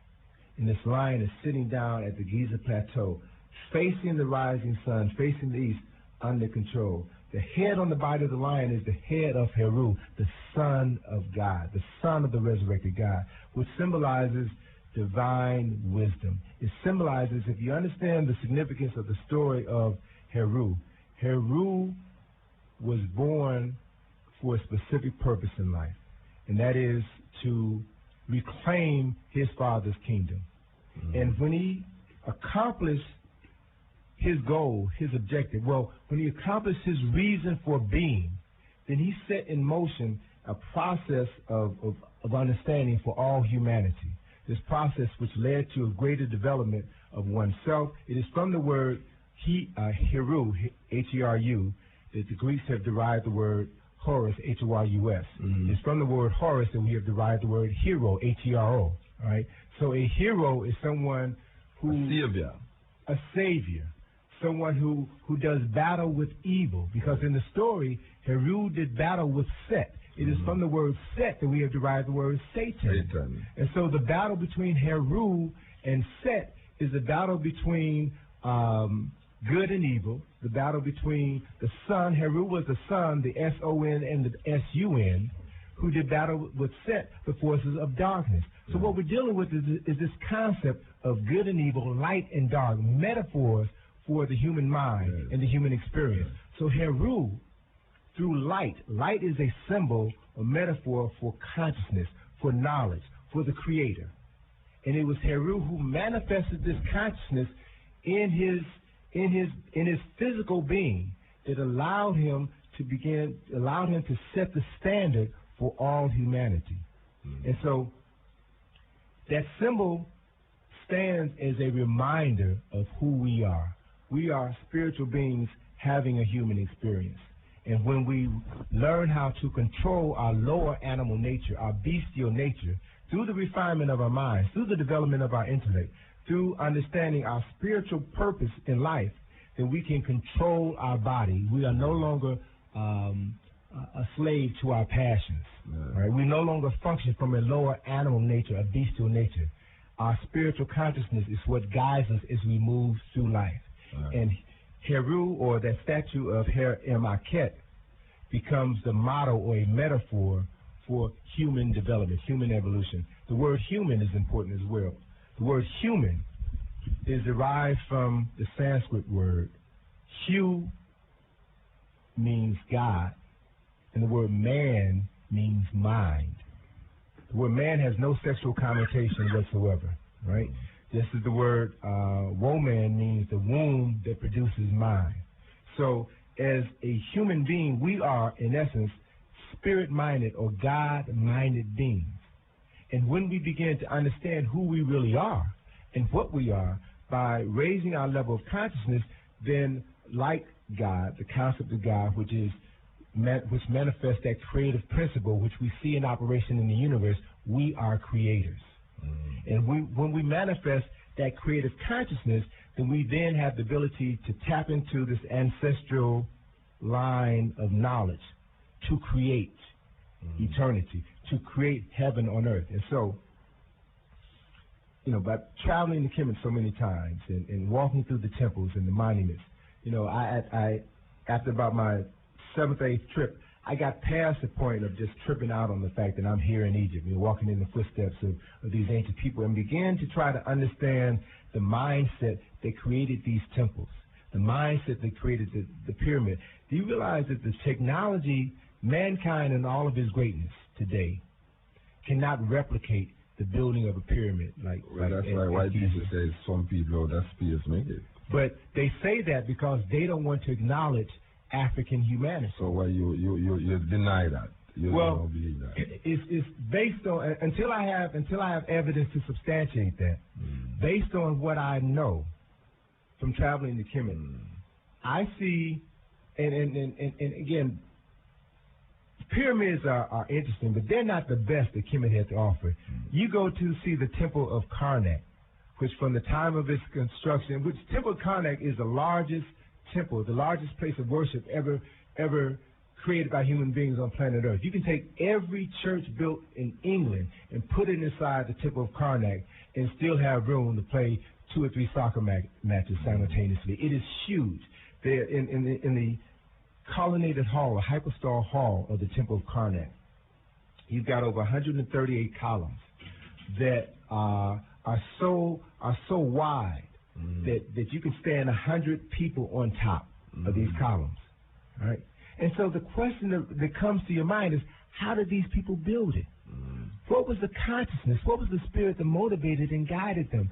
And as I began to look at the history and look at the culture, look at the architecture or the ruins from that perspective, then I began to realize that I was walking in the path of men who had found a way to restore their higher consciousness and who had literally recreated heaven on earth. They had learned how to build for eternity, right? And that's the model. All right. I have a problem with that kind of language. All right. Well, come on. Let's talk about it. Let's talk about it. Recreating heaven and earth, like there is another place named heaven, and we're recreating it on earth. Okay. Which man has gone to that place to know how to build it? Okay. Place. And I don't understand the concept when somebody say, "Let us recreate heaven and earth." Well, let me explain to you what I mean by it. Yeah. Heaven is a concept. But most temples is not. No, just as hell is a concept. Yeah, but the temples are not a concept. Both heaven and hell exist in the physical realm. All right. Heaven is a metaphor for humanity at its best. Yeah, no, we understand the concept of heaven and hell. We're talking about the temples being built. All right, so in representation of the heaven that is somewhere else. Okay. I am saying that if you start talk about these men are building temples to replicate what is in heaven. Right. What was in heaven that they are replicating? Okay. So let me explain it to you. In that, as I said earlier, every temple was oriented to specific celestial bodies, specific stars or planet or constellations. And so these stars were considered the home of the Neteru. Right, and this whole concept. And earlier I made reference to the concept of religion as astrotheology, and all astrotheology is an understanding of the position of stars, planets, the celestial bodies in the heavens, what we call the heavens, which is the dominion of God. That's all it is. It's a concept, which is the dominion of God. And so what the people of Kemet did was to identify. They identified the realm or the sphere of God, and specifically they identified or they carved up this sphere of God into 36 different segments, which represented the 36 Neteru or principles or aspects of the Creator, and each was associated with certain planets or certain constellations. Temples were built on the earth that were oriented to these specific celestial bodies. Yeah, when you know about the pyramids and the Temple of Luxor, the Temple of Karnak, the Temple of Ramesses at Abu Simbel were all structures that were oriented to specific celestial bodies, with the understanding that a correctly oriented temple would be energized or infused with this energy or this spirit, which would raise the level of consciousness of those who were inside of the structure at a specific point in time. Now, these sound like very, very, very abstract concepts, but I can share with you how these concepts have continually been applied throughout the ages, in that 36 Neteru ruled over a week in the Kemetic calendar, Kemetic year. There were 10 days in the Kemetic week. 36 Neteru times 10 days, or 36 Neteru per week, gives us 360. Right, this is where the concept of 360 degrees in a circle originated. Someone had to come up with that concept, right, and ascribe 360 degrees to the circle. That is a concept that came out of Kemet. And so they were talking about 360 ways of understanding your relationship to the Creator. Right? So every day in Kemet was a day that was associated with a specific aspect of a Neter, right? And there were 36 primary Neteru who ruled over the 360 days of the year, and then there were 5 Neteru who were responsible for the personal development of humanity, thus giving you a calendar year of 365 days that describes specific relationship to a nature or aspect of the universe. And basically what it speaks to on a higher level is the fact that all life on earth is affected by the heavens. So we're talking about astronomy then? We're talking about astrotheology, a way of understanding the Creator by understanding astronomy. By understanding astronomy. Astrology or astronomy, you know, there's a difference between astronomy and astrology. So we're just trying to find out if we're talking about... We're talking about astronomy. Which is the definition of the things out there. Astronomy comes from the Greek words astrologos, yes. Knowledge of the stars. Yes. So that's essentially what we're talking about. And within astrologos or astronomy, there's this subset called astrology. Yes. Right? Yes. And astrology, the concept of astrology as it's used today is a very polluted concept. It doesn't have the significance today as it had in ancient times, and that all it was a map for human development. That's all it was. Based upon astronomy. Based upon astronomy, and so to give you an example of why this is so important, the sun was a symbol that represented the creative force in life. Because if you move out of Jamaica into Chicago, my hometown, Chicago, and so people in that environment, they pray for the sun to come back, because the exact opposite of the winter solstice is the summer solstice, June 21st, which is the longest day of the year. You have 19 hours of sunlight. It is when all life, all activity is alive. And so this desire for humanity is to understand the heavens.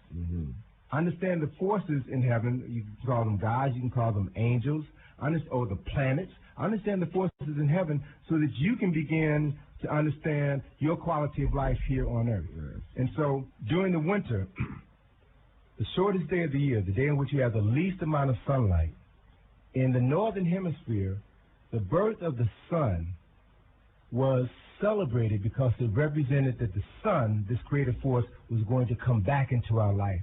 And that we knew 6 months down the road we would have this time of maximum sunlight, maximum pleasure, maximum heat, maximum intensity.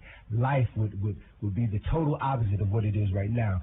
So after the 4 days of the solstice means the sun is still. These 4 days when the earth, as it tilts on its axis and reaches its maximum position in its orbit around the sun, stops and tilts back in the opposite direction. Changes on its axis. That happens during the solstice, when the sun, there's this transient period of 4 days when the sun is still. And then the sun was born again on December the 25th, right? So that was why in ancient times that day was celebrated as the birth of the S-U-N. It represented the Sunday, the return of the life principle. And as the day began to increase by approximately 1 minute per day, you reach the time of March 21st, which is the time of the spring equinox, where you have 12 hours of daylight, 12 hours at nighttime. The sun passes over the equator from the southern hemisphere to the northern hemisphere. And this transient period of crossing over the equator takes 3 days. And so that 3-day period is the 3-day period that is referred to as the resurrection of the sun. And that's when you have Easter. And Easter symbolizes, or that time frame symbolizes spring, where the sun now dominates in the northern hemisphere. New birth. New birth. Life comes forth out of the black earth. So all aspects of life that we can relate to as human beings who are developing a consciousness is related to the sun. The sun is responsible for all life. Yes. The presence or the absence of life. The moon, which reflected the light of the sun, was also responsible, affected life in many ways. The moon has a gravitational effect on all of the water on planet Earth. All of the water. It creates the high and low tides. As the moon also pulls the water in the ocean, in the rivers, in the streams, it also pulls the atmosphere. And this pull in the atmosphere changes the atmospheric pressure, which affects human beings, which affects all life. If the moon has the ability to pull the ocean, and the earth is 3/4 water, that's one aspect of it. But the other aspect of it is if the moon has the ability to pull the water in the ocean, what is the moon doing to the water in your veins, the water in your body? That's why it's administration. It has a lot of things to do with it. This is the Cutting Edge on IRFM. Yes, Ian. How is it? Oh, you wait. Oh, you know, man. Long time, man. I think for the Cutting Edge, I'm going to the day program, them. No, man. I'm sorry, man. All right. Yeah, give thanks for an interesting program out there. Yes. I would like to ask the brother or the professor. You have to talk a little louder now, though. Sorry, man. I would like to ask the brother or the professor a couple of questions. One of them is the Hebrew language. Could you tell us what is the difference between the Hebrew language and the Chaldean language? And the Chaldean language. Chaldean. I don't know. But there's a similarity between Hebrew and the Kemetic language, in that both languages were written in consonants, and they don't write vowels. I see. They don't write vowels. And the reason why in Kemet they didn't write vowels had to do with the fact that, as we know in both cultures, the Kemetic culture and the Hebrew culture, the word was sacred. According to the text, the world was brought into creation via the spoken. I'll give you this metaphor. Consonants are the bricks that build a language, or build a culture. Vowels are the mortar which hold the bricks together. Vowels vibrate at a rate 600 times faster than consonants. Vowels give consonants and words their power, their life force.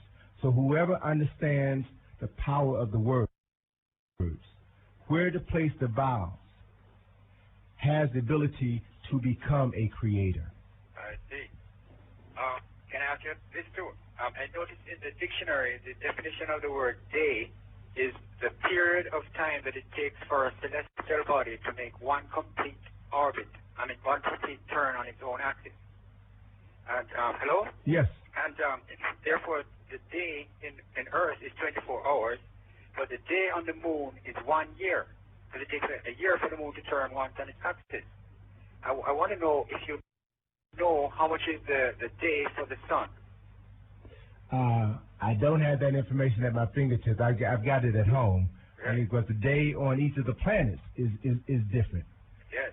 So I see, day, hour, minute are concepts that spring from the minds of human beings in order to identify time. Yes. The word hour is derived from the word heru, which really symbolizes the sun, and the position of the sun in the sky determines the time. So these concepts, as I mentioned at the start of the program, the calendar, the first clocks, were inventions that came out of ancient Kemet in order to identify specific time frames in the lives of people and culture, so that knowledge could be transferred from one generation to the next. Time is a man construct, same as God is, a man-made construct. Surely. What I would like to know now, most people, especially in the Western world, because we haven't had access to all the manuscripts and the history that you have been able to peruse, we rely on the Bible a lot for history. And I want to go back to Genesis 10 where we describe how the earth was populated after so-called Noah came out of the ark. It says that Ham had a son who was called Nimrod. And, well, first of all, it says that... no, Nimrod was before my brethren. Nimrod? Nimrod was before Shem and Japheth. Nimrod. Remember, I said Nimrod was when the them build this tower and the language was going to mix up now, you know. That was before the flood, you know. But in Genesis it tells you plainly that Noah had 3 sons. Shem and Japheth. Ham, well, Ham, yeah. You say Ham, but I still see H-A-M, so I say Ham. Yeah, alright. When I debate over the word called, 3 sons named Ham, Shem and Japheth. Yeah, but Ham had a son named Nimrod. Where? No, man. In Genesis, yeah. No, man. Genesis 10. No, man. Ham had a son named Canaan. Yeah, I don't know, a lot of sons. Yeah, but Nimrod was the man who built the tower and them say it mixed up and confused the language. Yeah, well, I don't finish asking the question yet.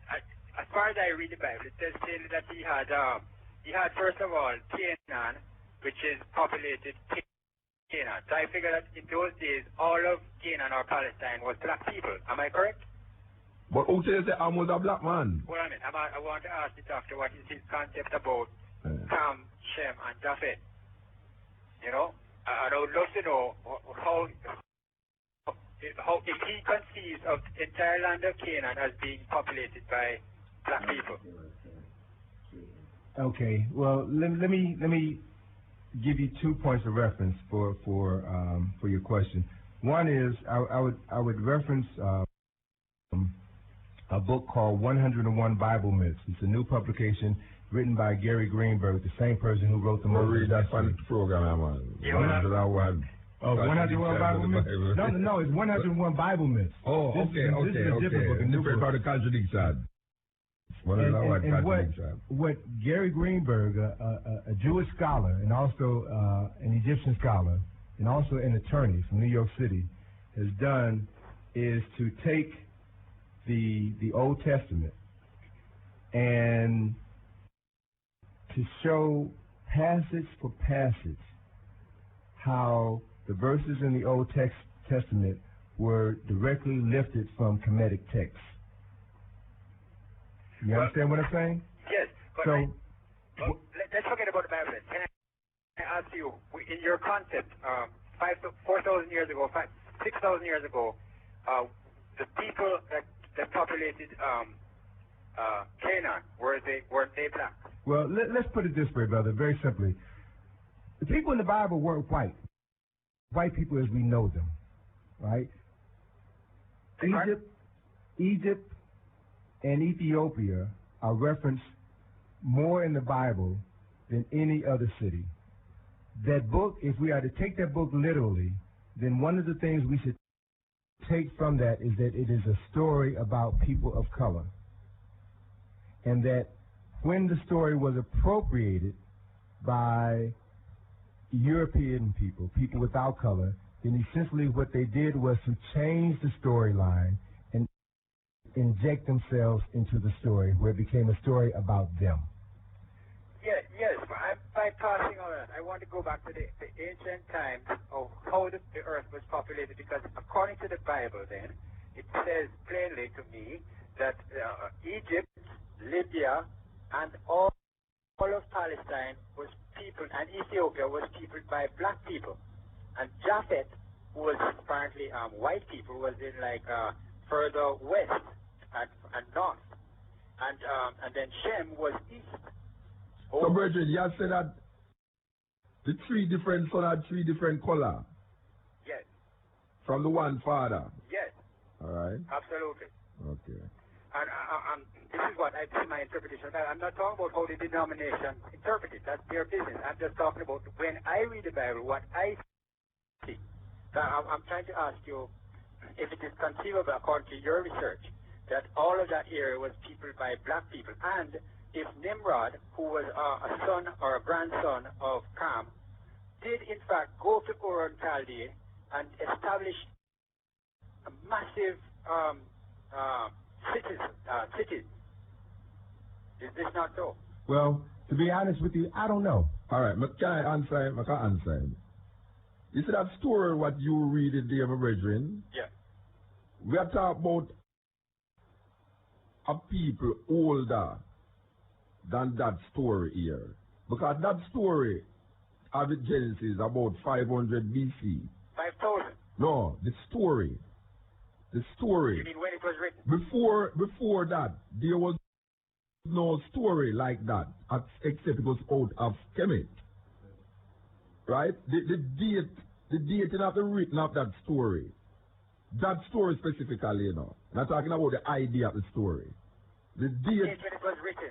Yeah, when it was written was 500 BC. Yeah, but it was referring to about Yeah, but it was referring now to 5,000 BC. Yeah, no, but the 5,000 BC story is interjected with the people them who is writing the story, putting themselves in the story. So when you hear about Shem and Japheth, this is just now to validate the people them who is writing it, their way of being in the story. So are you saying then that it is very possible that Egypt and Ethiopia and Palestine were not peopled by black people? No, may I say that the story that is validating Ethiopia and Egypt is not a valid story to validate Ethiopia and Egypt, because that story about Shem and Japheth has no validation in the history of Kemet, which is older than the story and the idea of that story. Okay, let me ask you after this. How do you fit in, sir, the connection of Atlantis and Lemuria with the ancient city of Kemet?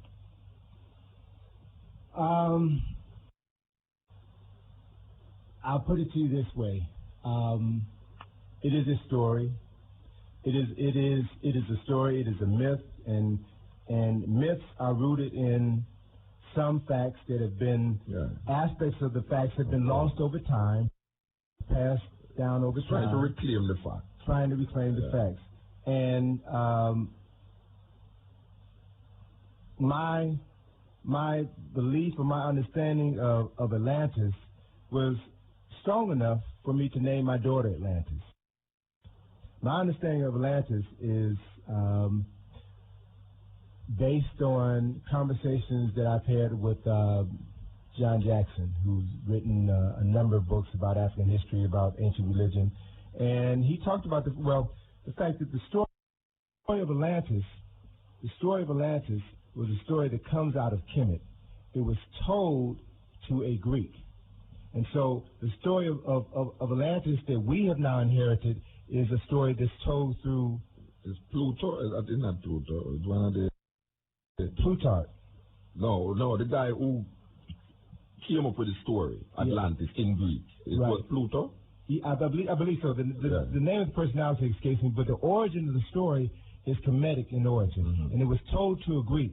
So the story as we now know it is a Hellenized interpretation of a Kemetic story. And so history tells me that usually whenever African stories are told by non-Africans, there's a great deal of information that is lost.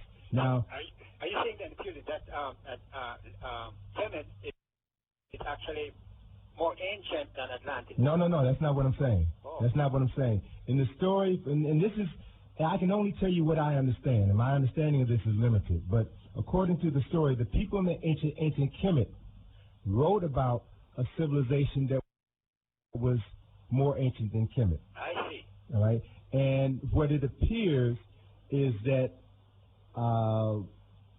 Atlantis has evolved. Atlantis was that ancient culture that preceded Kemet. And then if you follow that line of other people's interpretations of this, then Lemuria preceded Atlantis. Now you get all of these different stories about ancient cultures and civilizations, and we can get lost talking about them. But it's important to stay grounded in what we know. Okay, right? Well, thanks for that. You've given enough food for thought. Okay. Thank you very much. Another point that I want to make, just along that whole line of thought, is that we've been taught to believe that history, the culture and civilization, follows a line where there is a primitive beginning and it progresses to its highest level. True. History does not follow that path. History is the story of the beginning of civilizations, the destructions of civilizations, the beginning of new civilizations, and the destructions of those civilizations. Yes. So history does not follow a straight upward path. It is a jagged edge. Yes. Right? And so in understanding that reality, then the reality is it is very possible that more advanced civilizations than Europe or America existed thousands of years ago, and that knowledge was lost. True. And that the survivors of that lost civilization attempted to recreate it in another land. All right. And so that is possible. And I'm at the point now in my study, my research, where as I look at Kemet and attempt to understand Kemet, because what's so fascinating about Kemet is that it almost appears to come on the scene fully blossom.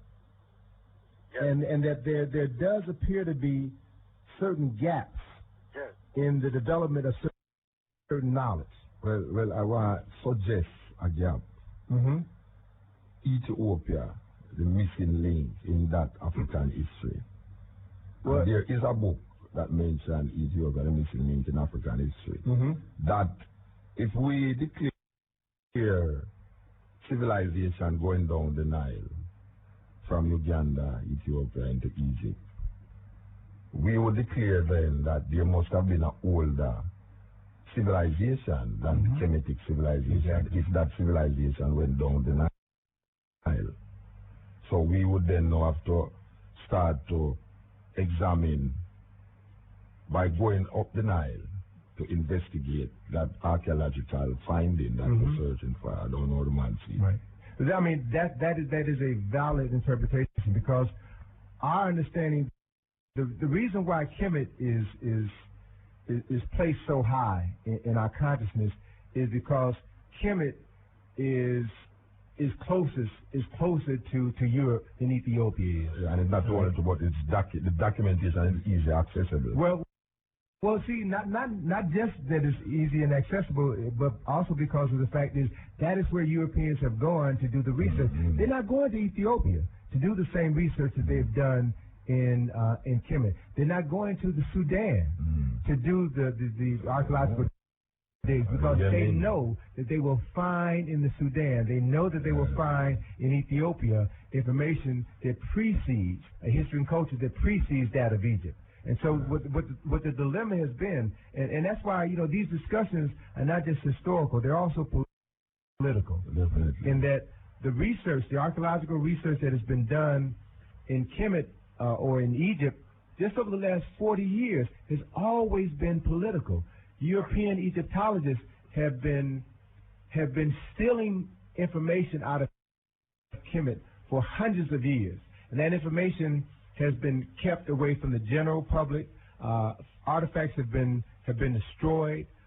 Information texts have been rewritten in order to cover up a past that others don't want us to know.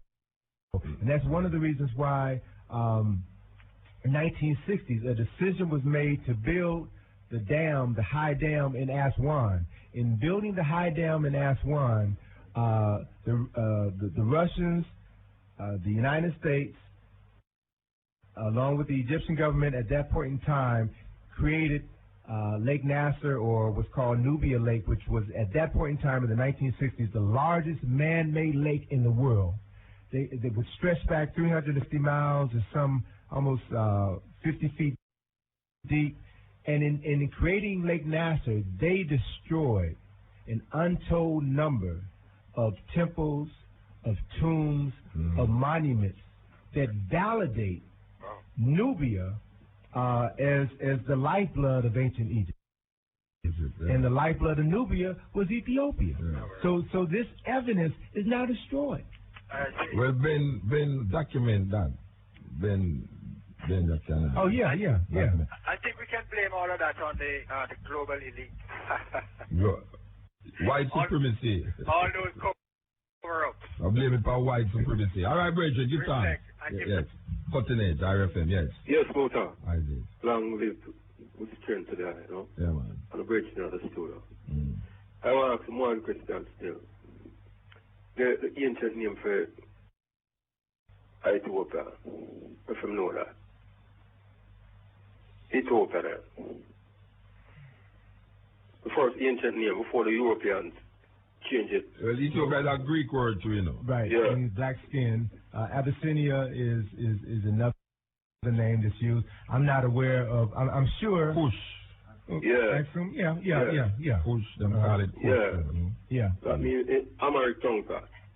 In Amharic. Amharic. Yeah. Yeah. And the word Jesus. Welcome to Jesus. I want to ask him if I know what. About language, that the letter J, Yeah. it was introduced into the language in 1600. It was the last letter in the alphabet. The last letter in the alphabet.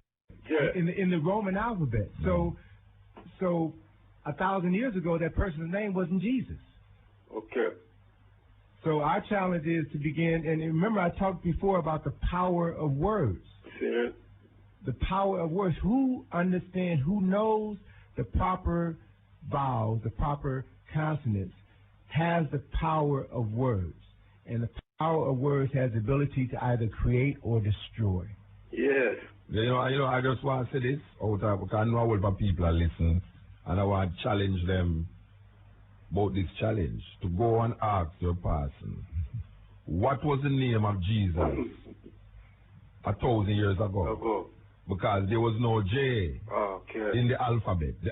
As we said before, the J is the last letter to be placed in this alphabet as we know it. So there must have been a next name. And maybe if you examine the next name, you will understand where this concept of Jesus come from. See? And then along that same line, if we understand the power of words, African people, black people, whether they be in America, in the Caribbean, have embraced the religious concepts of their former enslavers. We have embraced Jesus. We call on Jesus more fervently than any European does. I like born that, you know. And yet, at the same time that we do that, we also have to look at what we've gotten by calling on these names. We've gotten more crime, more drugs, more violence. More destruction. And so we have to stop and ask ourselves, maybe we're calling the Creator by the wrong name. Yes, for by real. the wrong name. Because what I'm suggesting to you is that this creative concept is real, is valid. And when you know the names, the correct names, when you understand the correct times of year to evoke certain names or to engage in certain practices, then you become connected with the spiritual force that is so powerful, you know, that pervades the universe. So there is, I mean, with this understanding, there is no poverty, there is no illness. You know, when you suffer from poverty, it means that you are living outside of the human understanding of God. Great. I have some people now, when I check off one individual person as creator, you know. Yeah, but you see, you it's an example like if I walk down the road, and you say, and you want I talk, you call me, I say, John. See? And I never turn around, you know, because I don't name John, I name Mutabaruka. Yeah. So you call the wrong name. So you never get nothing from me. You understand? So I hear everybody I say, Jesus. And I see things that get worse. So I say the wrong name to my call. On earth as it is in heaven, huh? Anyway, give thanks, Bridget. Yes. Baruka, you see, the tune where I play from Chester Chapman, you know, last week, yeah. Money is only paper and ink. I'm going to tell you that tune that turned me up, man. All right, give thanks. You see, it's a Chester now. But I'm not like it near to her, because that girl will love in the bedroom. That sister real love, man, not till the eye bedroom. I man. Said to the eye still, you know? Yeah, man, give thanks. Don't stay strong, said we. All right, yes. For those who don't like what they hear. Yes. Nile Valley contribution to civilization. Cecil Godsmore from the University of the West Indies, Anthony Browder, and the man called Ernie Garden, Reverend Ernie Garden, the things they were around to come on these programs. All right, the phone busy up now, that means a whole lot of people wake up now. You understand? When we see the phones that light up now, we know that people just come home from work and say, wait, at that time I talk about on the radio. Yes, cutting edge. Yes. Yes. Yeah. Wow, Mucha. Are we there? Wow, long time now you're from behind us. I'm in the radio every Wednesday. I know that still. Something wrong with your radio, man. No, not really happened to my radio still, no, but even sometimes I think turn on the radio still, because we don't know I listening to the next radio still, you know? You do what? I listening to our next radio still, because sometimes I don't have battery, you know what I do? You don't have battery? Sometimes, you know? That's for power go, man. Where we at now? Where we at? So, yeah, the man there, see? We got them build a tower, you see? Which tower? The tower I want to talk about that. Ethiopia or something like this place. Which tower you talk about? The tower, I talk about a tower, man. You know the Bible? Yeah, man. The Tower of Babel? Yeah, man. When Nimrod supposed to be like something like that? Yeah. Yeah, what I'm to it? So I want to know, sir, I want to ask you, who Nimrod that father? One Nimrod father? Yeah. But I mean, I don't know, you know one Nimrod? No, nobody has to know. One Nimrod father. Sound like you know, you know. Alright? Sound like you know. You know? Yeah. No, man. I don't know. If I know, I know. Oh, well, you know, maybe you can look at the Bible, I don't know. But I don't see it in the Bible still. Because I know them this guy Nimrod just come up to the Bible from nowhere saying that build a tower unto the Lord and they build a tower so high. I want to know what would I do with all these buildings. Like, because a man must understand, you know. Yeah. You see, them building the way you feel, say, it's some high building. It's some building where you all look down and can jump off, you know. And then a tall building like World Trade Center, even the tallest, the shortest building in Kingston. Hey, watch your man. You see the hotel down at Watch Your Rails, that's all? There's no building in Israel at those places that was as tall as any building in Jamaica here. Trust me to that. Yeah. So when you hear these guys talking about Nimrod built tower that gone to the sky and we call it the too high star to confuse the world. That means that the whole of us should get confused when them build all certain buildings, you know. Yeah. I mean, nobody get confused through tall building and go up. Because we have some 100 and odd story building going up. You know, so something is intrinsically wrong with the argument that because the building will go up, them confuse language. That is a mythological, and that is a myth. It's a folk tale. It's not even a myth because myth have some remnants of truth in it. It's just you have to decipher out it, you know. A myth is really masking of a truth. You know, it's like, you know, you use masks to put over your face. Symbols and metaphors, you know, represent profound concepts. Yeah, the idea of the world language coming out of the building of a building, to me, is very, you know, weird, strange, you know. So Gabriel, is it? Gabriel is the archangel. Yeah? Where breed Mary. Yeah. So? Where give Mary the reasoning. Where is about so it? I'm a Jesus father, right? Why? I don't know. I don't even know if there was a Jesus. Is that no? That's the problem you have, you know. Eh?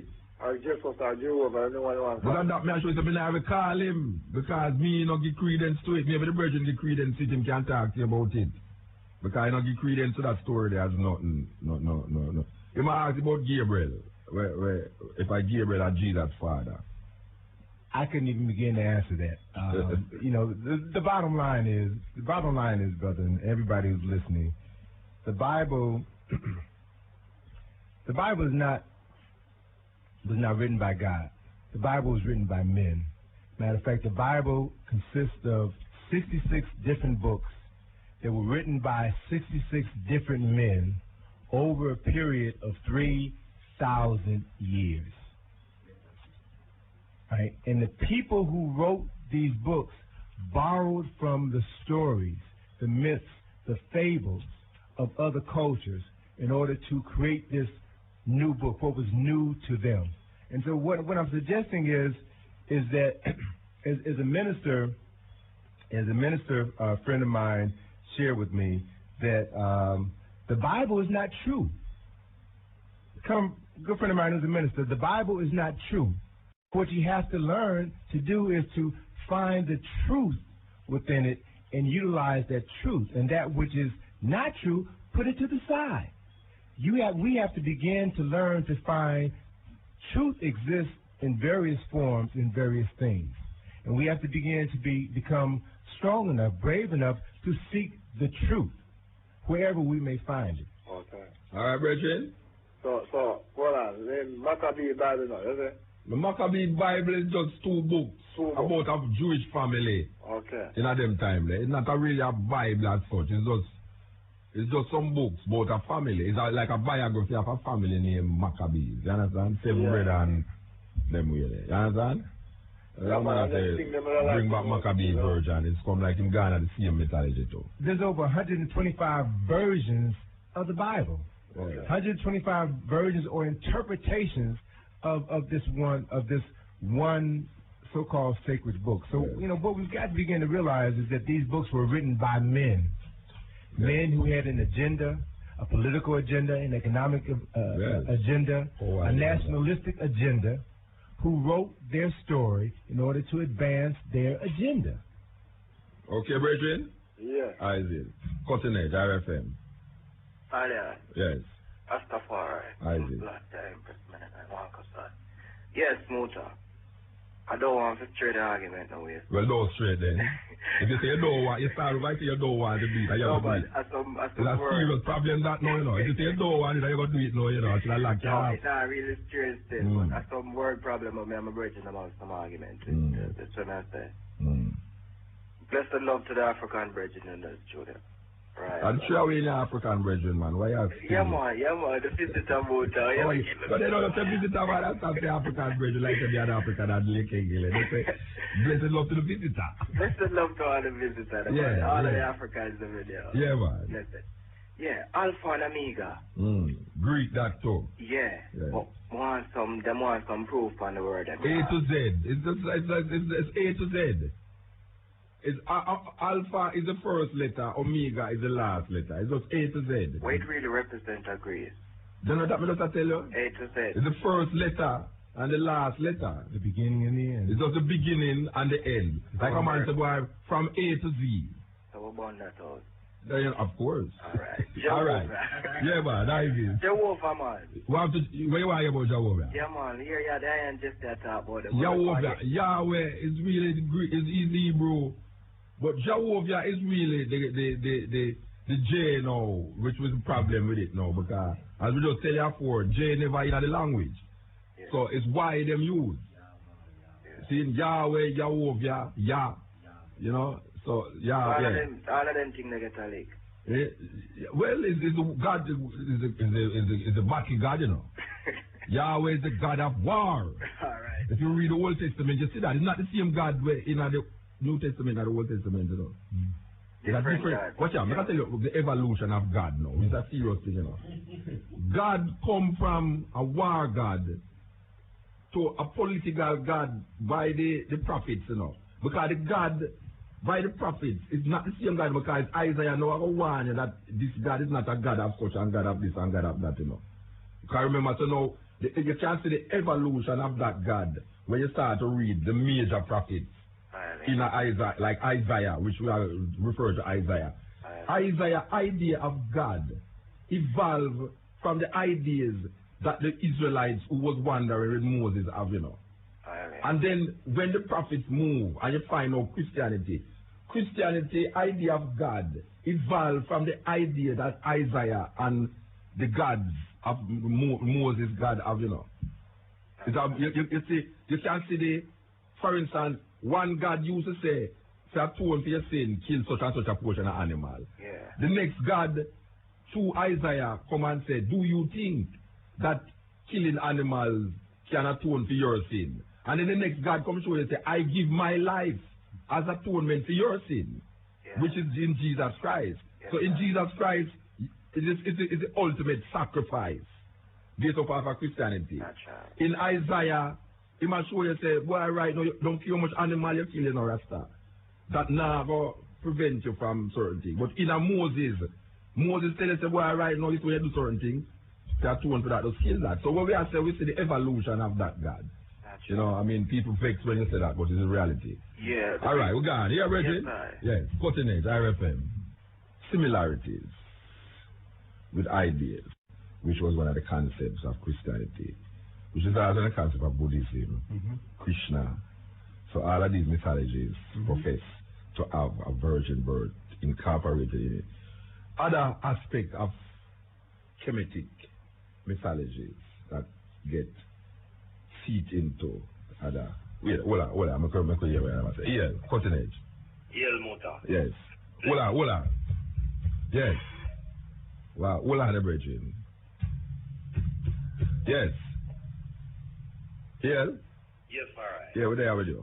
Yes, King. Strength on the highways, you know. Yeah, man. I'm only just want to interject one little thing still. His Majesty, Emperor Haile Selassie I, come and show I say, no matter what form or translation the Bible come, you know. Yeah. The message is real. The same. The message, yes. Yeah. And the Emperor of Ethiopia was also called Crown, the defender of the faith, Yes. which is the Christian faith. Yes. Which include all what the items that I discussed also. Saying so. But I just want to make that, you know. Yeah, alright, but I can tell you something now. If you notice, the reason was a while ago, the Bible is not true, but truth is in the Bible. Saying. It's very profound. Yes, sir. That truth is in the Bible, which is that Haile Selassie said. Yes, sir. So when a man say, Haile Selassie said this, there's no contradiction in what is being said here, you know. Because man, the truth is one and the same. Yeah, that's what we are saying. Without confusion or alteration. Yeah, but we can discern from what Haile Selassie is saying, because there's information that is presented to us now that we can clearly say that Haile Selassie did not have. Haile Selassie did not have that. Yeah, for instance, computer as it is now. Haile Selassie never have that at his disposal in Ethiopia. We have that at our disposal that we can gather. There's more and more information that is presented to us in the past 20 years that has been passed to us in the 100 years. So there's things that Haile Selassie was into in Ethiopia that the revelation of it was not in Ethiopia, but it is now, which is we. You don't accept that? Yeah, but Haile Selassie is a fulfillment of revelation. No, I'm not talking about revelation as in Bible. I'm talking about like a computer. See? There is computer things, programmings now that we have access to. Yeah. That Haile Selassie don't have access to it in Ethiopia. Yes, but yet still, the movement from computer, movement from I did stay in a creation to computer is a fall, you know, of intelligence. No, we're not talking about whether it's a fall or not, brother. See, so therefore, even spirits of an ancient time must have a greater intelligence. We're not fighting about if who is intelligent more than who, you know. We're talking about information. Information we're talking about. See. We are saying that in Haile Selassie childhood, what Haile Selassie child as a child knew when he was a child, when he became a man, he knew more because of experience and because of information. Yes. I'm saying to you now that information, information that is presented to us now. Yes. There was no evidence of it during Haile Selassie's manhood. Yes. So there's things now that we know. Not believe no, you know. No. Yes. That Haile Selassie would not have privy to information. Why? No boy. I feel say Haile Selassie is the head of all knowledge, you know. So you feel say Haile Selassie as a man did know about rocket and how to angle rocket and make rocket and put rocket into launch and all these things. You know, if you say him did have people around him who's teaching him and showing him all these things. You think they didn't know it, but he just put them around him because they wanted to look like they don't know? I say Haile Selassie is the father of all knowledge. No, I never say... and no one can discern the ways of the Almighty. No, but that is a Christian thinking. A man does have to be perfect to be divine, you know, brethren.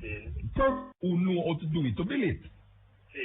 But yet still him didn't know the importance of it. I'm not talking about that's why I'm bringing the people them to build it. I'm saying that when we talk about knowledge, we're not going into no Christian thinking about Haile Selassie, you know.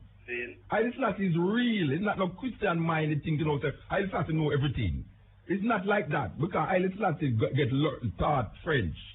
He never know French and him get taught French. That them say one of the only foreign languages that Haile Selassie can speak fluently is French. No, with that thing, but Haile Selassie know every language, because I know they don't know patois. Him don't know it. He may hear it, but him don't know it. But even the mere fact that him know Amharic and Geese simply mean and from you know them language you can even correspond with creation and even every creature upon. Oh, you know that. But I know nobody do that in Ethiopia. Well, I know a man who know Geese and Amharic and can't talk to dog. Well, me know I you know if any man who know Amharic. I have man who can chant word sound man and make rain drop out of the sky, man. No, but may I say, the Amharic language is no much of a greater language than Chinese language. Oh, yes, man. Why is it greater? Because you see the Amharic language. Word sound is power, you know. No, but why? Then you asking me a question, I'm answer, you know. Yeah. Word sound is power, you know, King. Yeah. All right. You see this English language? Yeah. It's a language where make the tongue heavy, you know. Yeah. And cannot even elevate certain sound. Yeah. So Amharic elevate our spirit. Yeah. So Amharic language not elevate my spirit because I don't understand what I say. What that? Amharic language. That don't elevate my spirit. Yeah, you don't understand what I said. Yeah. But guess what? Yeah. Your intelligence, whether you know it or not, I pick it up just like dub music, my brethren. But me I try to show you that like you go up and know and Ethiopian talk to you in America, you don't understand what I say. Yeah, but you feel it. Feel what? No, sir. Language is to be understood through ears, not through feeling. All right. For example, a person rhythm is understood through feeling. English and just talk in a sign language, you know. And I do never learn sign language in my life. And I can go and him can make him sign, and though I never know say this mean that or that mean that, I can seriously penetrate where. Yeah, but sign language is a more universal way of communicating than spoken language. No, but I'm saying even if I didn't know the sign language, I could have really. But so we're going off of the point now. Powers is also a power that is common to man too. We're going off of the point. What we are saying, Amharic is a way that Ethiopians speak. It is not a universal language. People who speak Amharic cannot speak to dog more than people who talk French and German. That is reality. Because dogs don't understand Amharic if you don't grow them up in an Amharic country. It's just simple. Because if a dog grew up in Jamaica and you tell him move in English, he's going to move because he grew up in a language that says move. If you carry him into Ethiopia, he's not going to move because he don't know Amharic. It's simple that. Well, so according to Ethiopian history, them say Giz is a language from a talk Giz from a know certain words sound Yeah. You can move things in a creation. Then all the Ethiopian them don't do it. All the priests them in Ethiopia can't do it, and them have suffer so much in Ethiopia, and them have that language and them can't do it. Oh, you know what them are doing from what them. Them not go there already. I see them not go there. Me go there Rasta. Me go Ethiopia and hear them have Giz. It's like near the eye. Anyway, we have to move, Bridget. We have to move. All right, bless it. Here, Mota. Keep on the work. Yes. So much things I want to get, but I just don't have the time. What you pondering about now? Yes, Mother. Yes. Blessed be honorance. Man. And goodness. Yeah, man. Bless. To the house, the radio audience, and your guests. Blessings. There's a statement that was made. Yeah, you hear me? Mm-hmm. Yeah. And the statement says that Europe is closer to Africa, Ethiopia. This statement, I am saying, is not a valid one, just to make such a statement. It may be geographically closer to parts of Central Africa, from Central Africa. But we must look at Yemen and our old Aksumite Empire. We must look at Africa. The term Saudi means black, so it could not be closer. We look at the Rosetta Stone, and that tells us a whole lot. The statement of Heru, the stolen legacy that is part of the Greek mythology, is all stolen, as Osiris, Set, and so forth.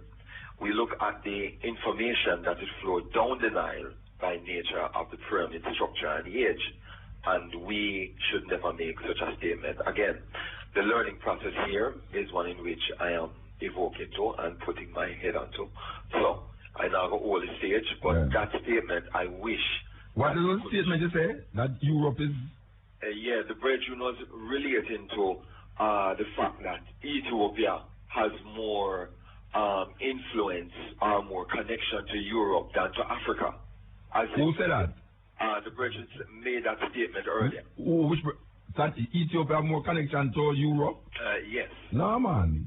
No. He said it very fast, you know. So, again... No, man. Let me clarify. Yes, so that you can understand what I'm saying. The point that I was making had to do with the fact that Egypt was more accessible by the Europeans than Ethiopia was. Egypt, not Ethiopia. To whom? To the Europeans, to the Greeks, to the Romans, not the Asiatics. Yeah, but you said more accessible. How could it be when geographically we're on the landmass and it only took, let me say, camels or whatever to get there from other parts of Africa. We're talking specifically about foreigners traveling across the Mediterranean into the Nile Valley region of North. Where my brethren is that Egypt was more open, both commercially, socially, and things. So when Europeans like Alexander and these people, Ethiopia was less accessible, whether for mountainous, whether for the unknown mystery of it, but it was inaccessible to Europeans. So when them travel to Africa, them end up in Egypt, because Egypt was like a center. Yeah, I was aware of that. That even Alexandria was supposed to be part of a foreign land, yet it was on the landmass of Africa. So the statement that Egypt, Europeans, it is nearer than Ethiopia is a valid statement then. Because Ethiopia, nobody would never know about the Ethiopia because it was a mystery. Unless except for the Egyptians. But there was no great... And that didn't tell you it's a mystery, man. No, we know. That me I said mystery to the European, me I said. That is why them travels was not to Ethiopia until later down in the common centuries here. Since Lalibela and all these guys. But let me say this, and I am not going to hold it forward, because I know I will come on, Akali. We see Hippocrates and all of them going to Ethiopia to get their education. You know, and Ethiopia being the center of commerce and whatever it is. So I am saying, that was after. The statement is that everything came from Africa, and we can't even mention Europe because Africa is Ethiopian. Because even the whole statement of Africa, we delineated, we cut it off when we even mentioned it about European having access more than Africans. And that is all. Blessed still. Alright. Really, go stop there. Yeah, is there, eh? Who that? Iman? Amuta, yeah, hold on. I can show you something. Right? You know, to get to Africa right now. Yeah. You know where you have to go? You have to go either New York, Miami, or England. Yeah. Alright, wait now. Yeah, go through. To go to Africa from England, you know, you can go direct.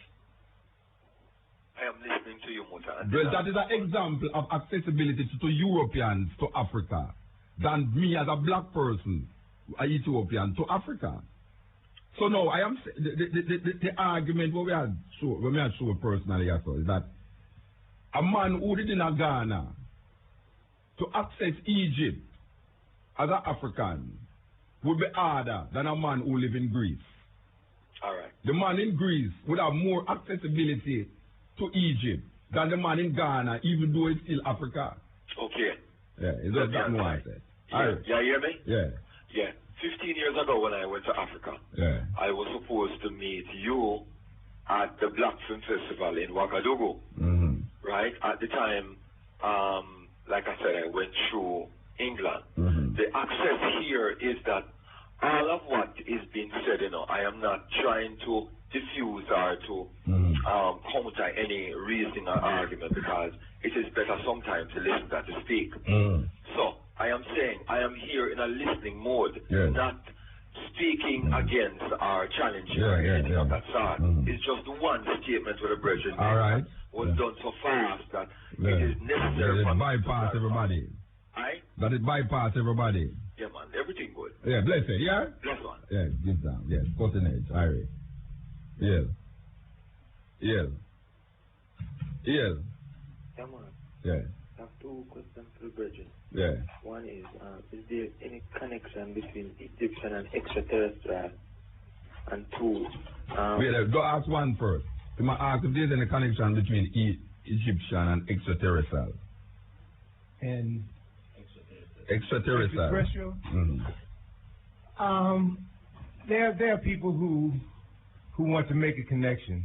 I guess the only way I can answer that question is that as things stand now, there is no direct evidence of an extraterrestrial connection in Egypt or any other part of the world. However, the concept is not unrealistic. I mean, it's conceivable. I can accept the possibility that people may have come here from elsewhere, just as Columbus came here from elsewhere, just as I came here from elsewhere.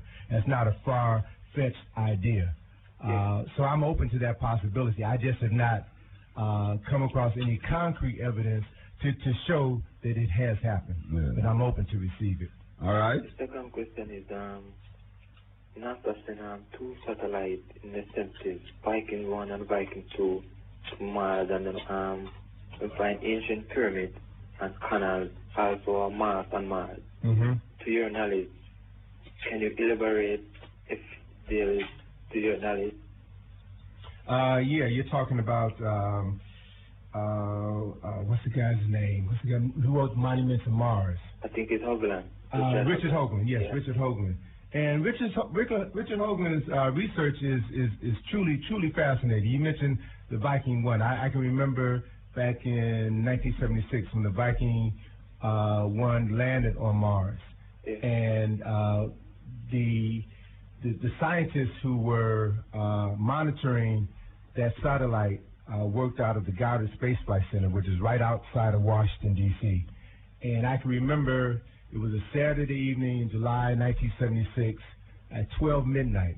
Yeah. And the news, I was listening to the radio, and the news came on, and the announcer said that the scientists at the Goddard Space Flight Center went into a frenzy when the images that came back from the Viking satellite scanned the Martian landscape, and they saw a rock with the letters BG and some numbers written on this rock. And I said, this is incredible. This is phenomenal. That if, in fact, they have found some form of writing on Mars, and that's going to change our whole perception of reality. And so the next day, I looked for a follow-up story in the newspaper, on television and radio. I heard nothing. Even after some pyramids. Well, that's Richard Hoagland later, when I discovered Richard Hoagland about maybe 10 years later, there was another, the Russians were about to send a satellite to Mars.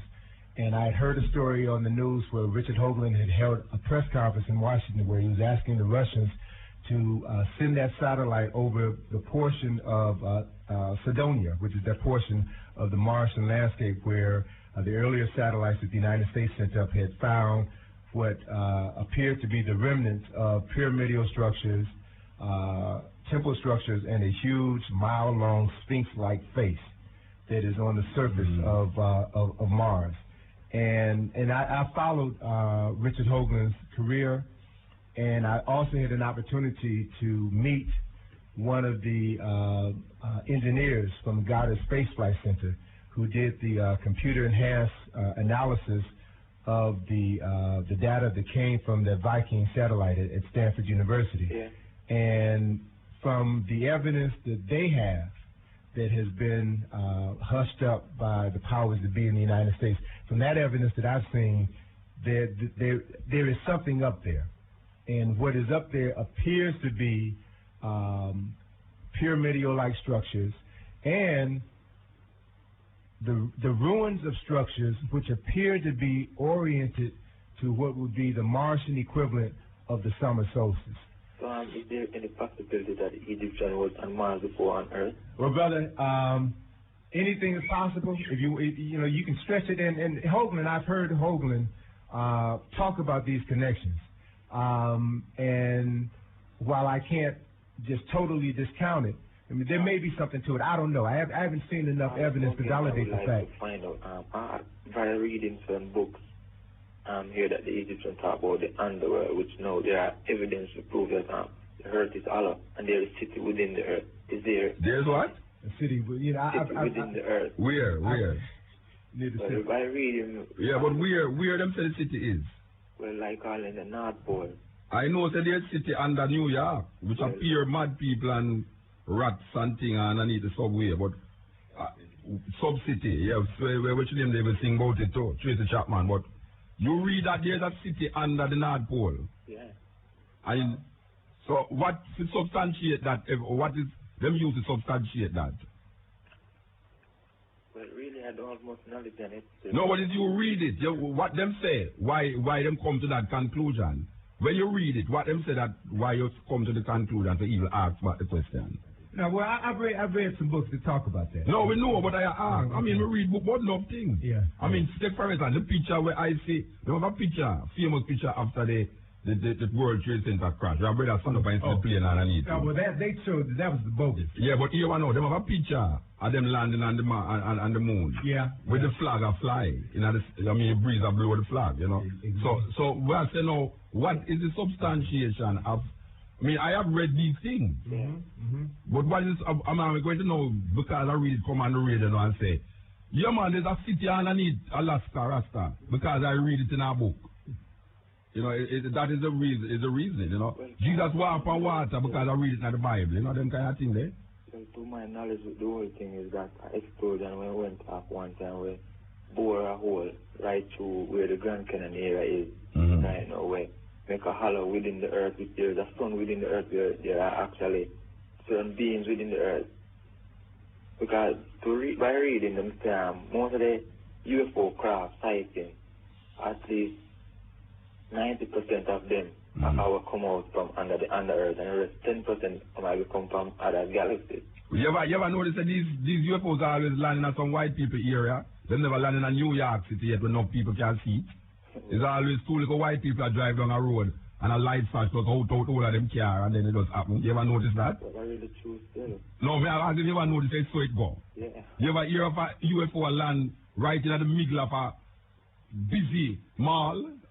That means that we have to ask these questions today. We have to ask questions, you know, that I wouldn't believe in UFOs, you know, but... Again, is there any possibility that laser cut the pyramid stones in Egypt? Laser cut the pyramid... Brother, listen. I mean, you're raising a whole lot of issues that are just ideas that spring from the mind of people, all right? And ideas are fine, but you have to be able to substantiate those ideas. You know, and it's interesting, listen to Muta talk about two people driving down the highway and say they saw this light. And when you think about it with regards to religion, for example, we spend a lot of time this evening talking about religion. Yeah. Most of the stories of prophets or people who have had these profound revelations are stories where one individual said, God came to me and told me this, and they build a religion around it.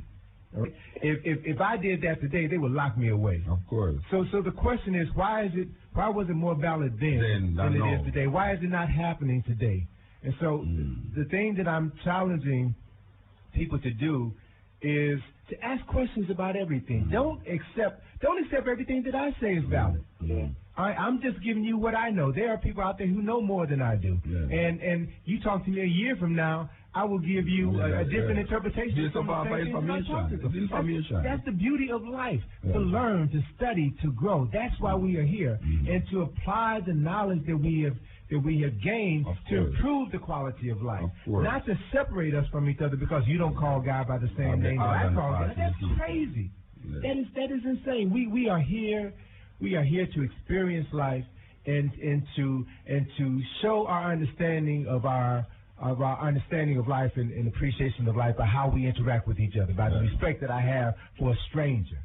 All right? Yeah. That to me is proof of your relationship with God. Yes. How you deal with others who call God by a different name. One of the most ungodly things that a person could ever do is enslave someone else because they call God by a different name. So we've got to begin to lift ourselves out of the veil of ignorance that has been imposed upon us by miseducation, by religious doctrine, and begin to take the time to be unafraid, to open our minds, to read, to study, to dialogue, and to grow. Brethren, no more next thing, but here may ask you, I know. Yeah. These questions were asked about extraterrestrial and laser beam cut rock and these things. You believe it? Well, to some extent. You believe it? To some extent? Yeah. All right. But the possibility is there still because of the Egyptians were well. So you don't believe that the Egyptians, them, as black people, in their mathematical and scientific knowledge, well, could have do something that we know still are trying to mumble over without any extraterrestrial? That's true, because our scientists have to tap into certain things where the Egyptians when do it. They used to do it like cloning and all that thing. Yeah. So the possibility is there, as the Brethren said. Yeah. All right. This chance. Here, Brethren? Right. Yes. cutting edge. Still there already, you know.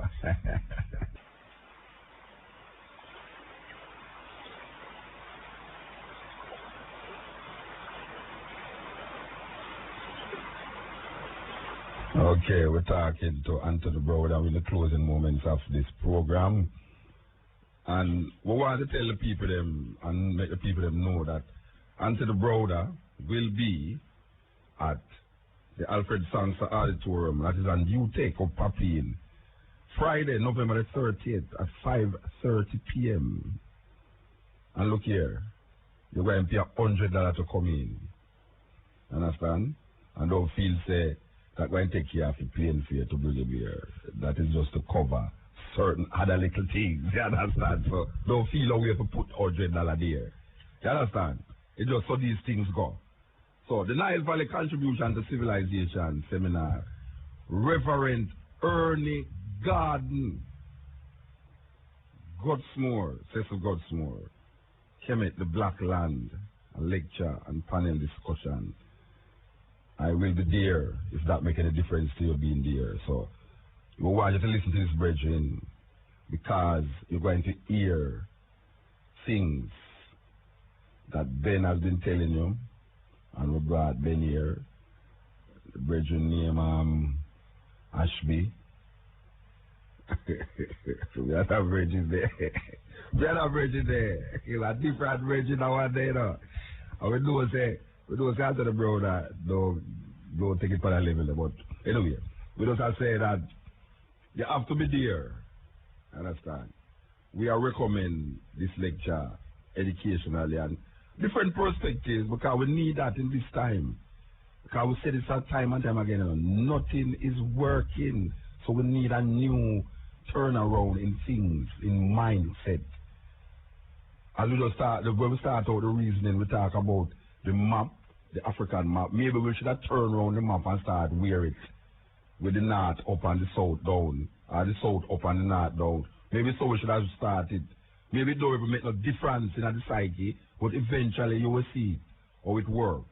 That we are look at things wrong, upside down. Wrong come right and right come wrong because of them politics and them religion that I carry either and thither.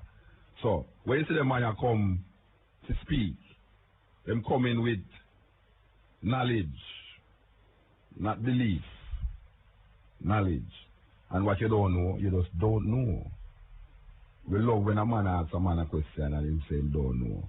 We love that. That is the first sign of humility towards knowledge. See?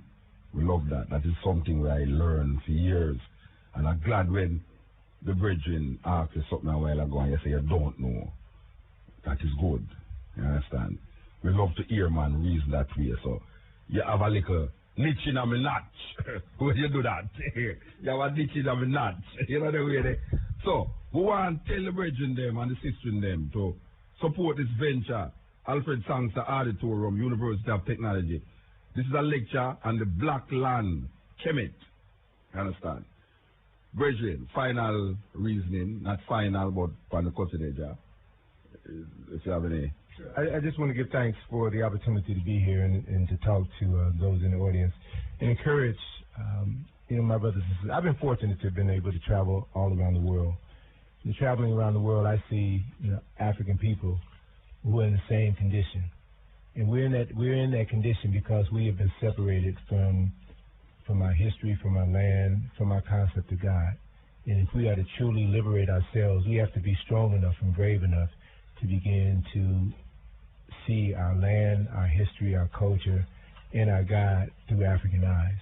I feel very strongly that will be the key to our salvation. So, brothers and sisters, be strong, believe in yourself, and understand that you are the pathway to your salvation.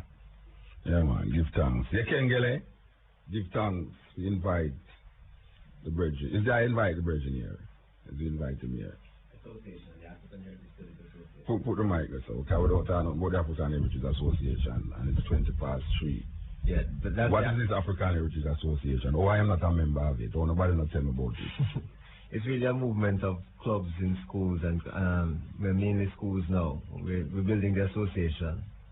Who is we? This is The African clubs. There are a number of African clubs in schools that have started from January this year.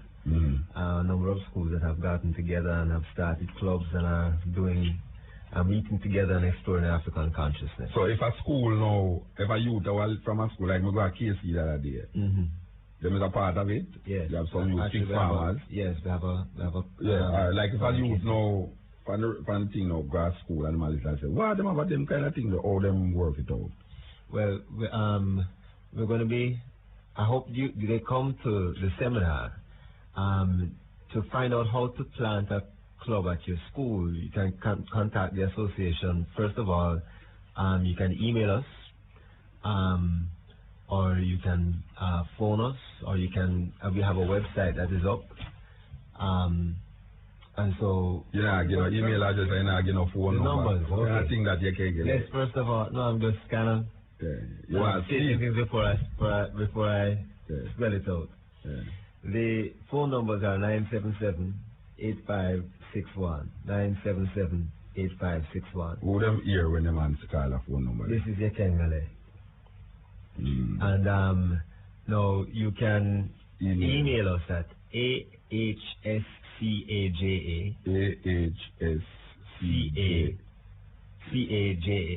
That's African Heritage Studies Clubs Association of Jamaica at hotmail.com.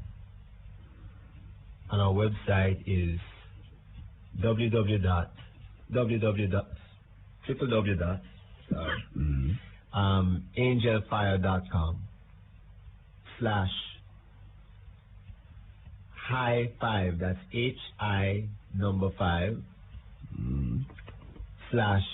/AHSCAJA. AHSCAJA. Alright. Okay. How much people remember that now? 977-856, Kengele. It's easier to call him. It's easier to call him because everybody have cellular now, digital. We have a new one coming now. So everybody will be walking around with them ears looking like them have not ears, not ears. Everybody walks around with quick neck. Everybody they appear quick neck people right over the place where them cellular company don't. We give thanks. Next program, we give in here, we say, yellow.